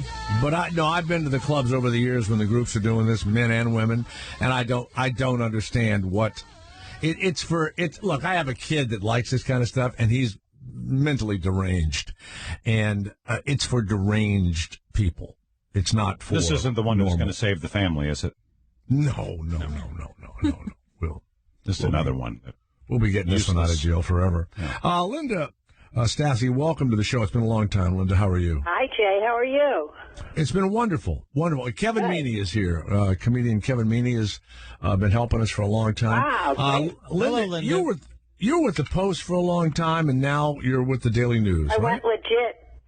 Yeah. I went legit. When you were over at the Post, I had a friend that was a conservative, worked at Fox News and wrote shows for them and did some comedy shows and stuff. And he said, look, I'm a conservative, but the stuff that I heard and saw at Fox absolutely is just like what you would imagine the cliche of right-wing bigoted misogynist would be. Did you feel that way at the Post when you worked there? Think of it.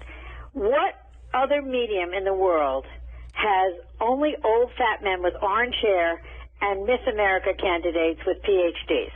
It's like every old fat white guy's dream. It is. An old fat white guy created it, and it's hugely successful. It is. It is There's no doubt. hugely successful. It is. And It's the women who look beyond. like strippers, they're really smart, most of them. Yeah, but you know what? I was watching O'Reilly the other night, and he even treats the woman, the little blonde that's with him, he cuts her off, and she'll be in the middle of talking, and he'll basically have had it. Kelly. Kelly. Yeah, he'll just cut her off. He's had enough. It's like, okay, you talked enough, and He'll go, no. Let me say something. Let me finish this up. He just breaks in. He's a real. But I do like O'Reilly. I have.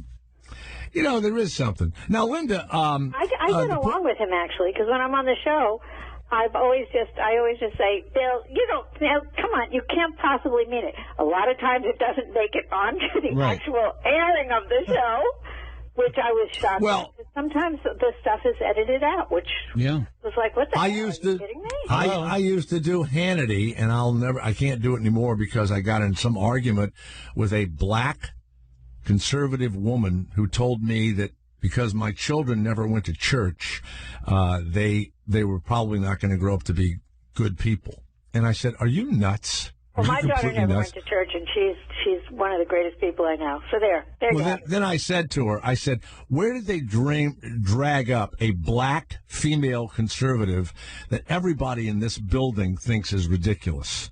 And I never, ever was back on Hannity again. Yeah, because it is true. No, they manufacture women and black people that are conservatives. I know it's sad to say that. I can't imagine that all those people actually feel that way. Now, I know that at Fox, a lot of them really are true believers. I mean, they drink Kool-Aid and that's it, man. They're very good actors. You can't make that stuff up. You can't be that involved in it and not believe it.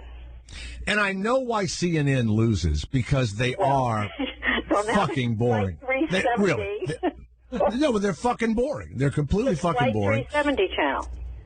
Yeah, and by the way, a friend of mine who worked there for years said they make, no matter what, they bill $700 million a year, no matter what. They're run out of Atlanta, Georgia, not New York. Is that CNN International or CNN?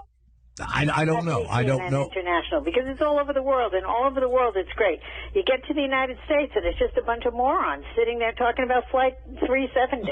And asking but they don't want to change. They don't want to change because they make the $700 million, or they bill the $700 million, whether they're good or ratings or it makes no difference. And they know there's going to be a mudslide or an earthquake. I think you're both jealous of CNN, both of you. You know, Jay is always talking trash about. Never did send me to find the aliens who took the plane. Yeah. You're right. You're right. Yeah. Okay. All right. No, I think CNN ought to go ahead and be proactive. That's what angers me about it. You know what I mean? Well, I just don't think they're a news station anymore. I think they took a great product, a great news station, and they turned it into this insane thing. I would like to see Bourdain. It's like a video game.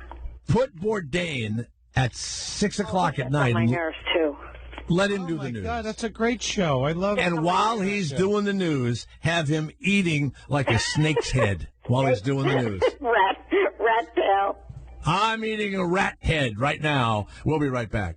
Now, Linda Stassi, here you are, Daily News reporter, novelist. You've done everything, and the PEN Literary Dinner is a big deal among the literary world. Big fancy deal. And who were they giving awards to? Well, they gave one award to Salman Rushdie. And all right, the guy had a fatwa against him, and he was hiding. I mean, he got married a few times later. He's a great guy, Salman Rushdie. Now, Linda, I have to interrupt you. I had him on this show one time, and no one knew why I wanted him on because nobody reads his books, but he's famous. Nobody knows what the fatwa was about. No one read that thing. And I have him on. He was very nice. Women love him, and he looks like a saddlebag full of Henry Kissinger. It's the Henry Kissinger syndrome. Yeah, women are fucking him all the time. I know. So he comes on. Fatma Lotke, whatever her name is. She's gorgeous, and she was married to him. Yeah. Anyway, now here's the question. Penn fancy dinner. Well, wait one second, Linda. I said to him, I was following when the fatwa was against you for what was it? What was the book called? He wrote Muslim the Satanic Verses. Satanic Verses. And I said, in the middle of this thing, you were under house arrest for 2 years in London, to save yourself, not arrest, but you were under protective custody. And you stayed in your beautiful apartment in London for 2 years. And you and your wife had just filed for divorce prior to the fatwa. But because of all the trouble, you had to stay in your apartment with your wife for 2 years. And I said, what was that like? I don't want to lose my house. Linda, he said to me, I have to tell you, there were days I wanted to open the front door and run into the streets and let them have their way with me. That's what he said. He wanted to run out and let them gun him down. That's all I had him on for. I remember turning to my wife and going, they got to live together. And they hate each other. And they had to be in the house together. So that's the only reason why I had him on. Now, he wins a big award. And then all of a sudden, they do something for Pussy Riot. Were they in attendance last night? Yes, Pussy Riot? they were there. So here I am sitting at the fancy table with the head of the pen and all this stuff. And they bring out those morons from Pussy Riot as the big liberation award for courage under fire. Excuse me. Putin's invading Ukraine. He took Crimea. Where are they? They're doing a tour of the United States. Do you know what some of their protests were? One of them had sex in a supermarket with a frozen chicken. Yeah. I guess she was protesting not enough frozen meat. I don't know. She had sex in a supermarket. Did she actually open her femininity, her womanhood up and have the chicken touch it? I don't know. I just know that she performed sex acts with a frozen chicken. That was one big protest. Another big protest was they brought 30 people into a family museum, got naked, and had anal sex. That was also a big protest against what? I don't know. Did she do these protests in Russia or here in the States? Russia. In Russia. They actually had they were penetrated anally in the protest. In the museum. Mm-hmm. Wow. And then By the way, Linda, I know you're newly married and everything else. It's hard to do that even when you've prepared for the whole. Not getting into it. There you go. Not getting into it. I'm going on to my next topic, which But it is painful. Christine, let me go to Christina. Christina, even when you know it's going to happen, you got to prepare for hours. Yes, right? absolutely. Yeah. You don't just go to a grocery store and put a frozen chicken up your ass. Well, it hurts. Everybody knows it hurts. So let's say frozen chicken, anal sex. They deserved. Start with the finger. Yeah. All right. So let's move on So to go the ahead. church now. So let's go to the church. Their church protest was. Can I say bad words on this station? You say whatever you want to say. Okay. So they went into this cathedral in Russia, which had been rebuilt by these poor people in Russia after it took them 30 years, and it was 100 years of religious suppression. So these morons go into the church and start screaming with their guitars, God is shit, God is shit. So, I mean, if they did that in the United States, they'd be arrested for a hate crime. Right. Now, come on, if that's the truth. This is who the president, the mayor, all these fancy-dancy people are lauding as great freedom fighters. What? Well, they were in jail for about 2 years. 2 years. Yeah, 21 months. Yeah, 3 I know. years. So? Now, when you got up, It would be considered a hate crime in this country. Did you say anything? Did you? They're morons. Did you make a scene? Did you go? Did you yell out anything as you left? I was going to, but then I decided better of it, and I just said, "Listen, I cannot listen to this bullshit one more second. I'm sorry. Goodbye." And I got up and I just stormed out. You're like Shecky Green. Yeah. Shecky Green walked out on Gilbert the other night at the Friars Club. So now, as you left, has it? I mean, I'm not in New York. Has it been reported? Have there been comments made about you? Is the Daily News mad at you for doing this?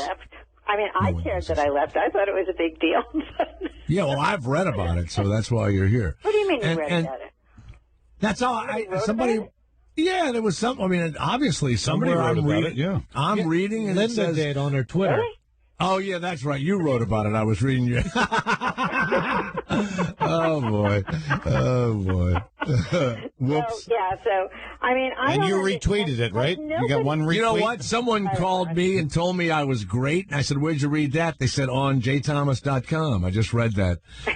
No, also, there was a preview saying Linda was going to have an article on the Sunday upcoming Daily News about Pussy Riot. But then I don't know if it... Yeah, it said... Yeah. Where's Pussy Riot now that Putin is? And it had a quote and your name, and it said Sunday, but then I don't think the article ever came out. No, you know what? They asked me to do teasers, and it's not necessarily what's going to be in the Sunday column. I just write stuff. Oh, so I just said they've been so getting on my nerves. I mean, and I know they got hit at the Sochi Olympics, but no, they did. They were beaten. They were attacked with whips and pepper spray by Cossacks. I know. I know. Yeah, and these Cossacks attacked them. They're taking over Ukraine, and they're on tour in the United States visiting the White House. All right. So you think they ought to be singing? What do you think of the new comic on Saturday Night Live? Leslie Jones with her slave jokes. They're all the rage now. A lot of the kids are doing the slave humor now. Do we have audio of the slave jokes from Saturday Night Live? Mm-hmm. You know what's funny, Linda? Saturday Night Live is such a non-event, except if you're, I guess, stoned and 21 years old. That I don't think. No, 21-year-olds who are stoned are not home watching Saturday Night Live. I don't know who actually watches it. And the fact that it's still, I think the media thinks it's a big deal. I don't know. Yeah, I don't know either. It's a great show. What are you two talking about? Who watches that? A lot of people watch it. Millions of people watch it. Look at the ratings. I mean, and it's replayed all over the place. People talk about it every week. What's their competition? The jokes go on on too long. Yeah, I don't know. But anyway, go, I thought Garrett. slave jokes. Do we have slave jokes? Do they do slave jokes here? Do we have with these slave jokes? Do we have it, Garrett? I think it's pretty funny, but. Huh? Yeah. No, what about that? They made slave jokes. You thought they were funny. You're a commenter. How do you deal with that? What do you mean? How do I deal with it? Well, would I say they're funny? you're writing your column and you're going, well, I laughed, and now what? Well, you know what I'm saying? The fact is, the woman is saying, "Look at me, I'm huge. I would have been a big deal market on the market in the slave market." She's making fun. She's having fun with history. I mean, it's a tragic time. But you know what? What about Mel Brooks? He did Springtime for Hitler and the Producers. Right. He By the way, Mel Brooks will be at 7 o'clock tonight, right after the Jay Thomas show, or an hour after it, on our Rotten Tomatoes radio show, talking about. I may call in and ask him, "Hey, what about that Hitler shit you did, Mel?" Like that. Yeah, I mean it's the same thing, isn't it? They say time. A tragedy plus time equals, comedy, but everyone's made fun of Flight 370 within minutes of it going down, or wherever it went. I don't think they were making fun of Flight 370. They're making fun of CNN's coverage of Flight 370.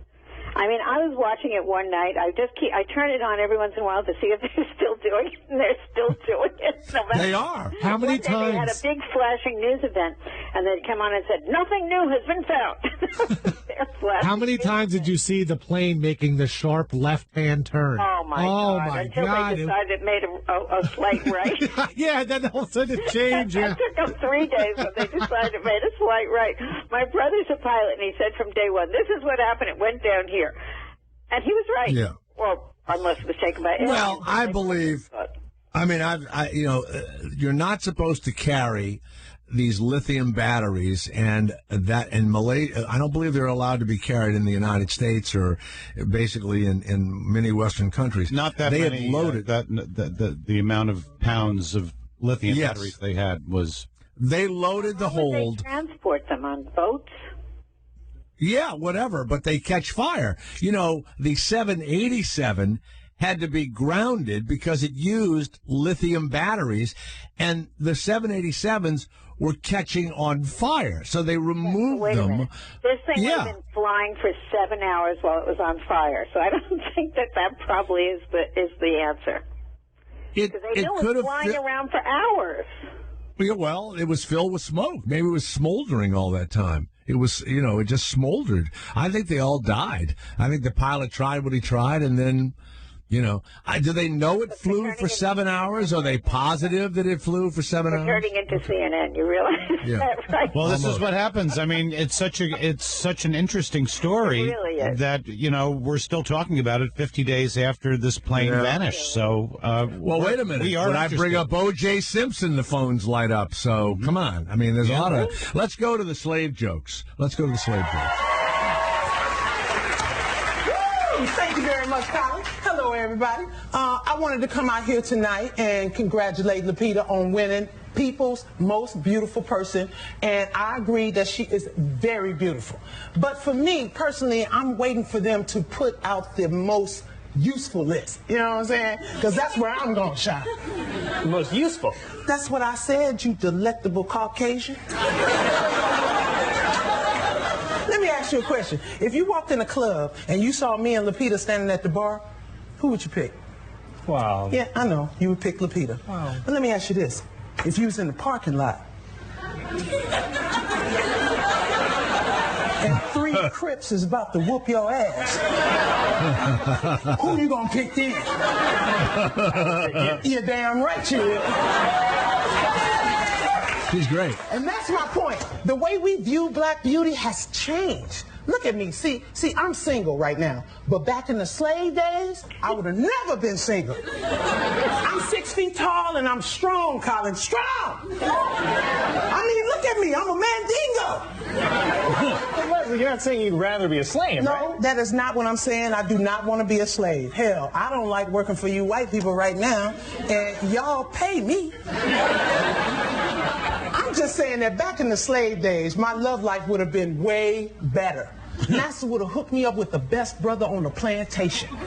And every 9 months, I'd be in the corner having a super baby. Every 9 months. Every 9 months, I'd just be in the corner, just popping them out, just Shaq, Kobe,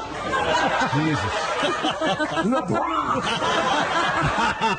Timbo Slice, Sinbad. I'm saying I would be the #1 slave draft pick. All of the plantations would want me. I'll be on television like LeBron announcing which plantation I was gonna go to. I would be like, I'd like to take my talents to South Carolina. I do believe that there's gonna be a lot of opportunities there for me. Now I can't even get a brother to take me out for a cheap dinner. I mean, damn, can a bitch get a beef bowl? Can a bitch get a Fabulous. beef bowl? Can a bitch get a beef bowl? Wow. Man, what's her name? What is her name? Her name Linda? is Leslie Jones. Now, that is just outright funny. Now, agree. here's the other question. What agree. 3 people, what 4 people, what organization is really complaining? NAACP. And the editor of Ebony magazine, and she got all kinds of crap thrown at her. Yeah. Was she the one that got hired because there was the stink that they didn't have enough black Diversity, women on the show in the first place? I don't know. I think, Yes, I it think is. so. I think so. Awesome. Yeah. And then she comes on and does a And diverse joke. this is her and then they get in first trouble. bit, too. Yeah. It is? Wow. Oh, God. It was great. She was great. I think Now it was I'm her a fan. first. I think it But, was her but first. why bit. is it that 30 years ago we could have the producers and nobody said anything? How progressive are we now that somebody who's black comes out and makes slave jokes? He was a Jewish, and he makes Nazi jokes. This woman's black, and she makes slave jokes. You got to be able to laugh at yourself. No, I don't know. It's not the majority. It's like It's a few people out there that are just complaining. You know, most people laughed at it as we did. We just sat around here. We watched it. We listened to it. We laughed. We enjoyed it. You know. Now we'll No, you know what it's like? It's like the Redskins, Cleveland Indians, the mascot situation. I have yet to hear a friend of mine or a person that I know or whatever. I mean, it's the Washington Redskins, okay? There are 3 people, and... Well, I have a problem with that. I have a problem with You do? Oh, yeah, I'm sorry. Got turned, too. Yeah. You did, too. The argument is... Where would you ever use that word besides talking about the football team? Never. You would never walk up to an Indian and say, hey, what's up, Redskins? And they would be happy with it. So then it obviously is offensive. Yeah. You know what I also found know. very interesting? Who was Yeah. in the guess who was in the stands years ago doing the tomahawk chop? Jane Fonda. Jane Fonda, when she was married to Turner, she did the chop. Tomahawk chop, baby. Yeah, well, Well, $1 billion really can turn you sometimes politically. I'm sure you would have done the tomahawk chop, too, if you were married to Ted Turner, and I would have probably done the same thing back in that day, We weren't thinking, Turner girl's head, that's true. Ted Turner was given a speech one night at a convention I went to, and he was a terrific speaker, but you could tell that you wouldn't want to be around him a lot. He was, he was a tough guy and funny and everything else. And then he was being interviewed later, and he was very honest. He said, I loved Jane, but she became enamored with a Baptist minister in Atlanta. Did you know this? And she became this ultra Christian for a while or something. And he said the guy literally was like Svengali'd her. And he said, I couldn't take it anymore. You couldn't compete with him. Well, no, he hated that she was doing, it was either, ultra, but she was like an ultra Christian, And apparently her dad, Henry Fonda, was just a total closed down son of a bitch. It's sad. Yeah, that was sad. That book, Fonda, that was something else. That book. She was beautiful and funny and smart and everything else, and was just, messed up. Totally messed up. So he did. He said, I loved her. I just couldn't take every week. There was a new, she was doing crystals or whatever the fuck it was. She always tended to be whatever the guy she was with was. Right. Remember, she was married to the senator, and she was like all political and righteous, and so she was just, you know. Right, the former Chicago 7 guy. Yeah. Oh, Tom Hayden Jr. There you go. And how could she be with him? He had the worst skin. Oh, He was really an unattractive guy. oh God. Terror that women could only look smart if they married really ugly guys. Oh, Yeah. that was going on a lot. Salman Rushdie. I mean, Yeah, there you go. I have to tell you, if I was... What's his name? Who married Paulina Poroskova? Rick Ocasek? Yeah, Rick Ocasek. Oh, he was ugly. God, yeah. He was, and he married the most beautiful woman in how the about world. that Lyle Lovett? I think Lyle Lovett looks really good. Yeah, but he's married to Julia Roberts. I mean, oh my For God. He was for like 4.5 seconds. Yeah. Yeah. Tom it's Green. really... That didn't even last long enough for her to get out the door. Well, I could remember going out with women that were Ethel Merman and beyond anything that I could date, and literally saying to them, like, "What's your deal? What are you thinking?" Because it's true. It's like and little short comic guys would always get big, tall, blondes. Now you are recently married. Is your husband attractive or ugly, Linda? Well, I think he's attractive. He is. He looks like With the Sid world? Caesar. He's He a looks like power Sid guy. Caesar. He's a power guy. What's he do? He's an attorney. I thought you said he was a power bottom. Yeah. Power guy, I said. He's a powerful guy. He's not a Now, power bottom. He's attractive. He's also extremely funny, and he's a weightlifter, and, what could be bad? Wow. He's very funny, and he's very smart, so what could be bad? Are you working out now to Jane's I've been Jane's working out CDs? before I met him, so there you go. Oh, good. So you're ready. Now, whenever you mention Jane Fonda, this happens. Hold on a second. Right. Let's go to John of Texas. Get your leg John of right Texas. away? No, listen. John of Texas, we mentioned Jane Fonda. What do you think of her, Jane Fonda? Yeah, I wouldn't piss on that bitch if she was on fucking fire. She's a goddamn communist and fucking piece of shit. Wow. Fucking Right. whore-ass goddamn motherfucking cunt. I hate There her. you Wow. go. She fucking betrayed our troops in Vietnam. How about 9 to 5? Do you like that movie? Oh, I love that movie. That was funny. I do. Because she got in the North Vietnamese tank. Worthless turd. She's the worst piece of shit I've ever fucking seen in my goddamn life. Yeah. Wow. All right. Thank you, John. But Thank what you a very much. waistline, right? Yeah. Ooh, Thank you. fantastic looking. Now watch John, this. what about her body? I'm going to mention No, Al he's gone. Sharpton now to Jay Thomas. Okay. That son of a bitch, that drug addict, fucking piece of shit. No, he- Looks like I hate him. Al By the Sharpton. way, Yeah. What? you're just jealous because you're not a bobblehead doll. Thank you. Linda Stassi is on Twitter. Bobblehead doll is tragic. Tragic. Yeah. What? He lost all this weight, so his head is still the Yeah. same size. Yeah. Yeah. Did you see His him? body is like tiny.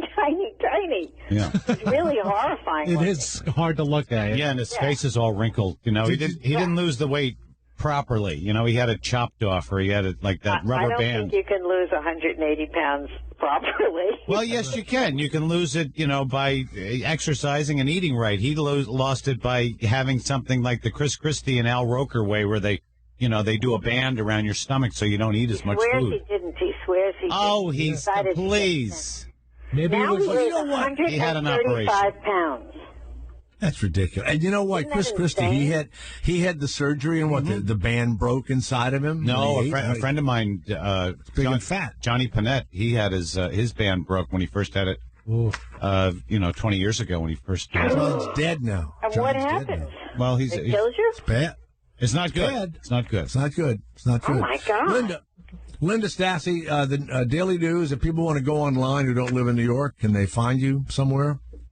What do you mean? Walking around?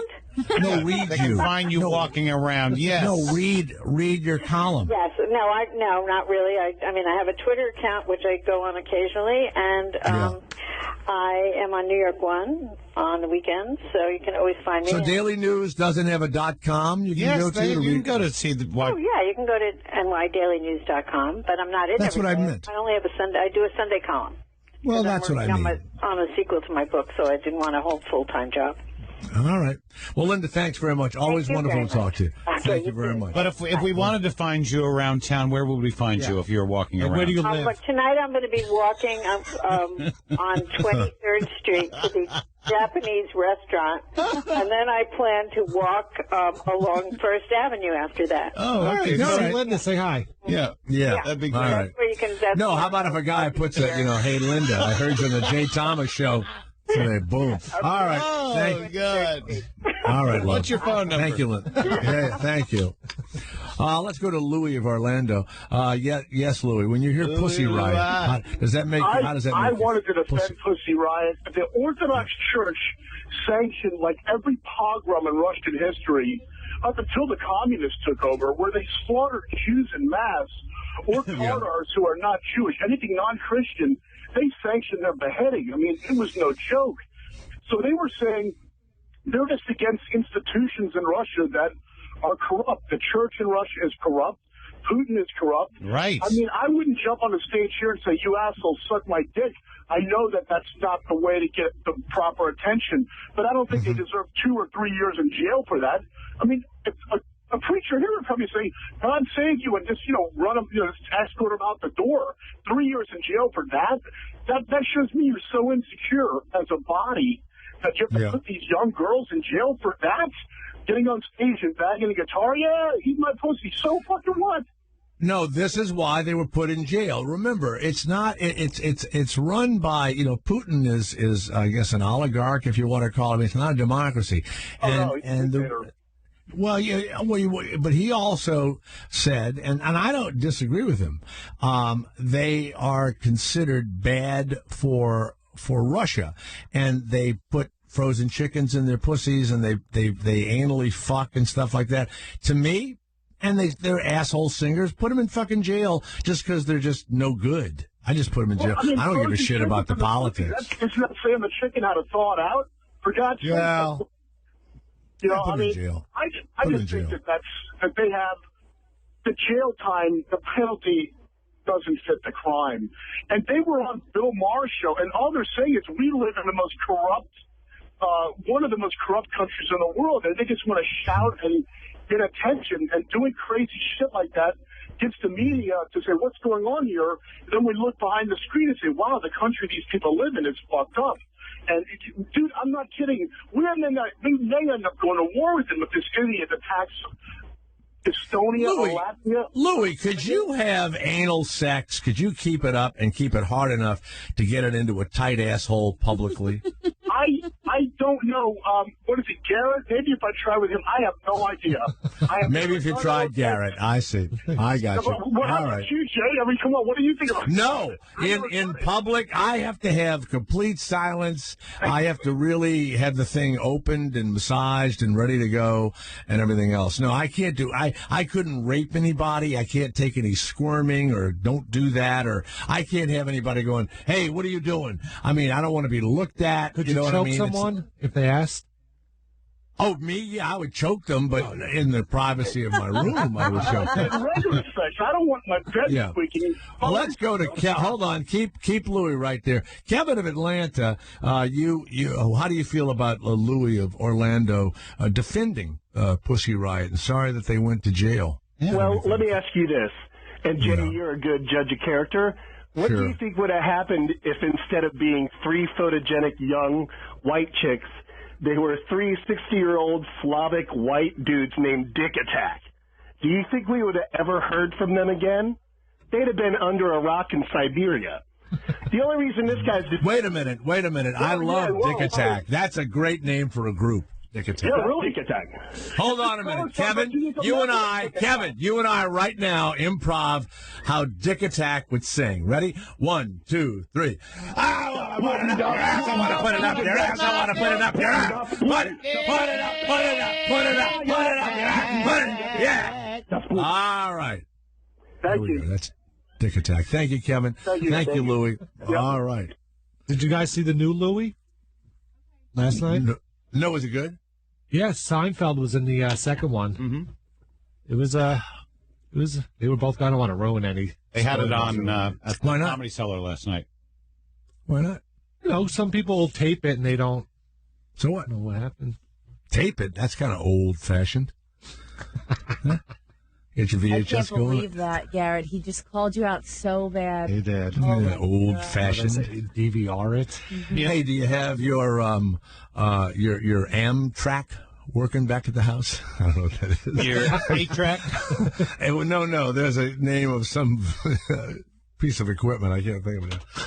I don't know what it was. Your Sony tape recorder. My hi-fi stereo. You got your hi-fi going. All right, Officer Dave. Gilbert Godfrey for the win. Godfrey for the win. By the way, if we run out of time during this or any other game, we're all going out for drinks. The word smog comes from what 2 words? Smelly fog. No, it's smoke and fog. Smoke and fog. I'm going to agree. Smoke and fog! Jay Thomas. It's the Jay Thomas Show. I'm my own man. I'll run this mother the way I want to. The Jay Thomas Show. Afternoons. The Jay Thomas Show. On Indy. Sirius XM 104. It might seem crazy what I'm about to say. Wow. Sunshine, she's here. Pharrell, baby. I'm a hot air balloon that could go to space. With the air, like I don't care, baby, by the way. Because I'm alone, if you feel like a room without. A lot of people say to me,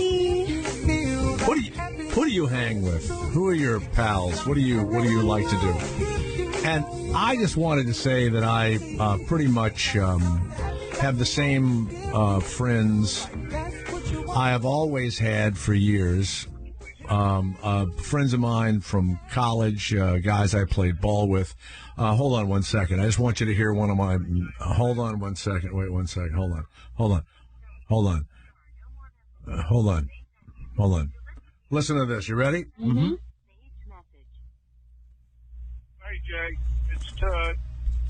September 27th, Charleston Southern University, UNCC's got a home game. And then October 25th, they play James Madison. Yeah. We're going to try to do the reunion on one of those 2 days. All right. What's best for you? If you can make it, let me know. Matter of fact, I need to try to talk to you just to get some additional names. I've got about 50 names right here right All right. now. Listen to this. Of at least guys I know that are still alive. You want to do this thing, give me a call when you can. All right, pal. Yeah, that's my buddy that I played football with. What's his name? Tud. Tud is a retired, and his son now runs the business. Mm-hmm. As long as I've known him, What's he retired from? Okay, hold on. You'll never guess. Okay. In a million years, his dad did it, then he did it, and now his son is doing it in North Carolina. Oh. The clue is Klansman. The clue is Dick Van Dyke. Uh-huh. That's the clue. Okay. All right. The clue is Dick Van Dyke and a top hat. Christina, what did he do for a living? And now his son is doing it. And it's been in the. I have no idea. A magician. He's been a magician for 3 generations. Okay. Garrett, what do you think? Dick Van Dyke and a top hat. What do you think? Rabbit fur salesman. He sells fur. Rabbit fur. All right. All right. What do you think it is, Kevin? I'm going to go with a funeral caller. Director? Funeral director, yes. In Asheville, North Carolina, a chimney sweep. Similar to third generation. What do clues have to do? I don't Well, know. Dick Van Dyke and chimney. Thank you very much. Oh, wow. And he wore and when he did it, he wore a top hat and tails. Yes, yeah. Huh. I No, need no, a no, chimney my sweep. I do need. No, my one. friend. My friend would show up at your home with his chimney sweep outfit. Yeah. Yeah. He did. My buddy Jay? Yeah. Yeah. Are you interested to know what "tud" means in the Urban Dictionary? Oh. No. What? I mean, yes. Okay. What? Yes. Well, the first definition is a rather vulgar terminology for the female anatomy, mostly the vagina. Your tud. Right. Put in your tud. Right. And then the second one means it's throwing up drunk. Let's get tud tonight is the example for that. Wow. Her tud made me tud. I was intoxicated by her tud. It's also a slang word used for Tuesday, usually used in a text message, like, does Jersey Shore come on tuds? And then also it's someone who is described as being a cheesy lump of shit stack. Wow. Mm-hmm. Now I'll have to bring that up the next time we have a reunion. Was Tud friends with Bubby? No. Tud and Bubby didn't hang out? No, Bubby was by himself. People really Bubby love listens Bubby, every day. by the way. I get a lot of messages about Bubby and how fantastic he is. Yeah. Bubby's great, yeah. Johnny of Atlanta. Boy, we mentioned Pussy Riot. We got a lot of reaction. And, of course, Jane Fonda lived there in Atlanta. Remember the days of Jane Fonda, Johnny, in Atlanta with Ted Turner? I sure did. That was like 20 years ago. She was doing the tomahawk chop. And I just want to add one thing. If Kevin Means were there, he would have been doing the tomahawk bob on Ted Turner's lap. Okay, thank you. Thank you very much. Get rid of him. Get rid of him. What? Wow, I would have been Kevin, there was no indication of that ridiculousness while he called, so just so you know. Okay. Yeah, that's okay. Jay Thomas Show at Gmail. Dear Jay, actually, this is to Garrett from Frank. Please purchase a spittoon for Jay and also install a mute button so we don't have to hear his disgusting phlegm that he hawks up.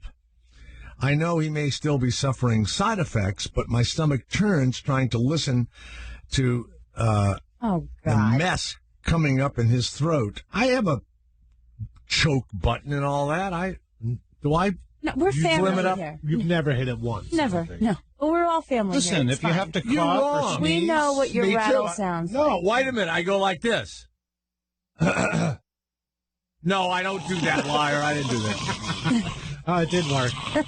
Claritin. From Neil Rappaport, your guitar picks are ready.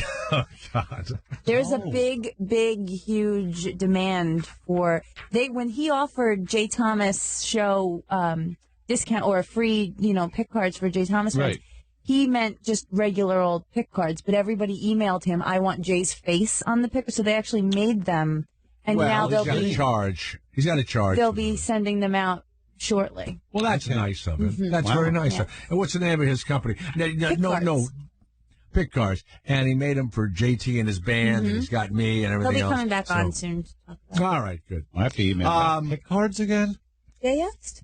Yeah. Yeah. Well, Garrett apparently was a big groundswell of popularity. This comes from Maziyar. That's the person's first name. Maziyar. Tom Brokaw. Jay, I was cooking food at home and listening to your show. I actually thought I had tuned the radio to Coffee House. But your show somehow came on instead. And you began talking about Game of Thrones. I dropped the dish. I ran to the radio to turn it off because I knew you were going to ruin the episode before I could watch it. Here's a spoiler for you, you bastard. Your career is not going to go anywhere, asshole. All right, there you go. From Eric, Game of Thrones is like my life. I never know what's going on, but I like it. There you go. Somebody called up before and couldn't hold, but he goes, hey, Christina, tell Jay that Peter Dinklage's dad, he dies in Game of Thrones. And I go, do you want to talk to Jay? Do you want to hold? No, you could just tell him that. Like, okay. Does he die, really? I have You just spoiled it for everyone. Hey, yeah. I'm part of the crew now.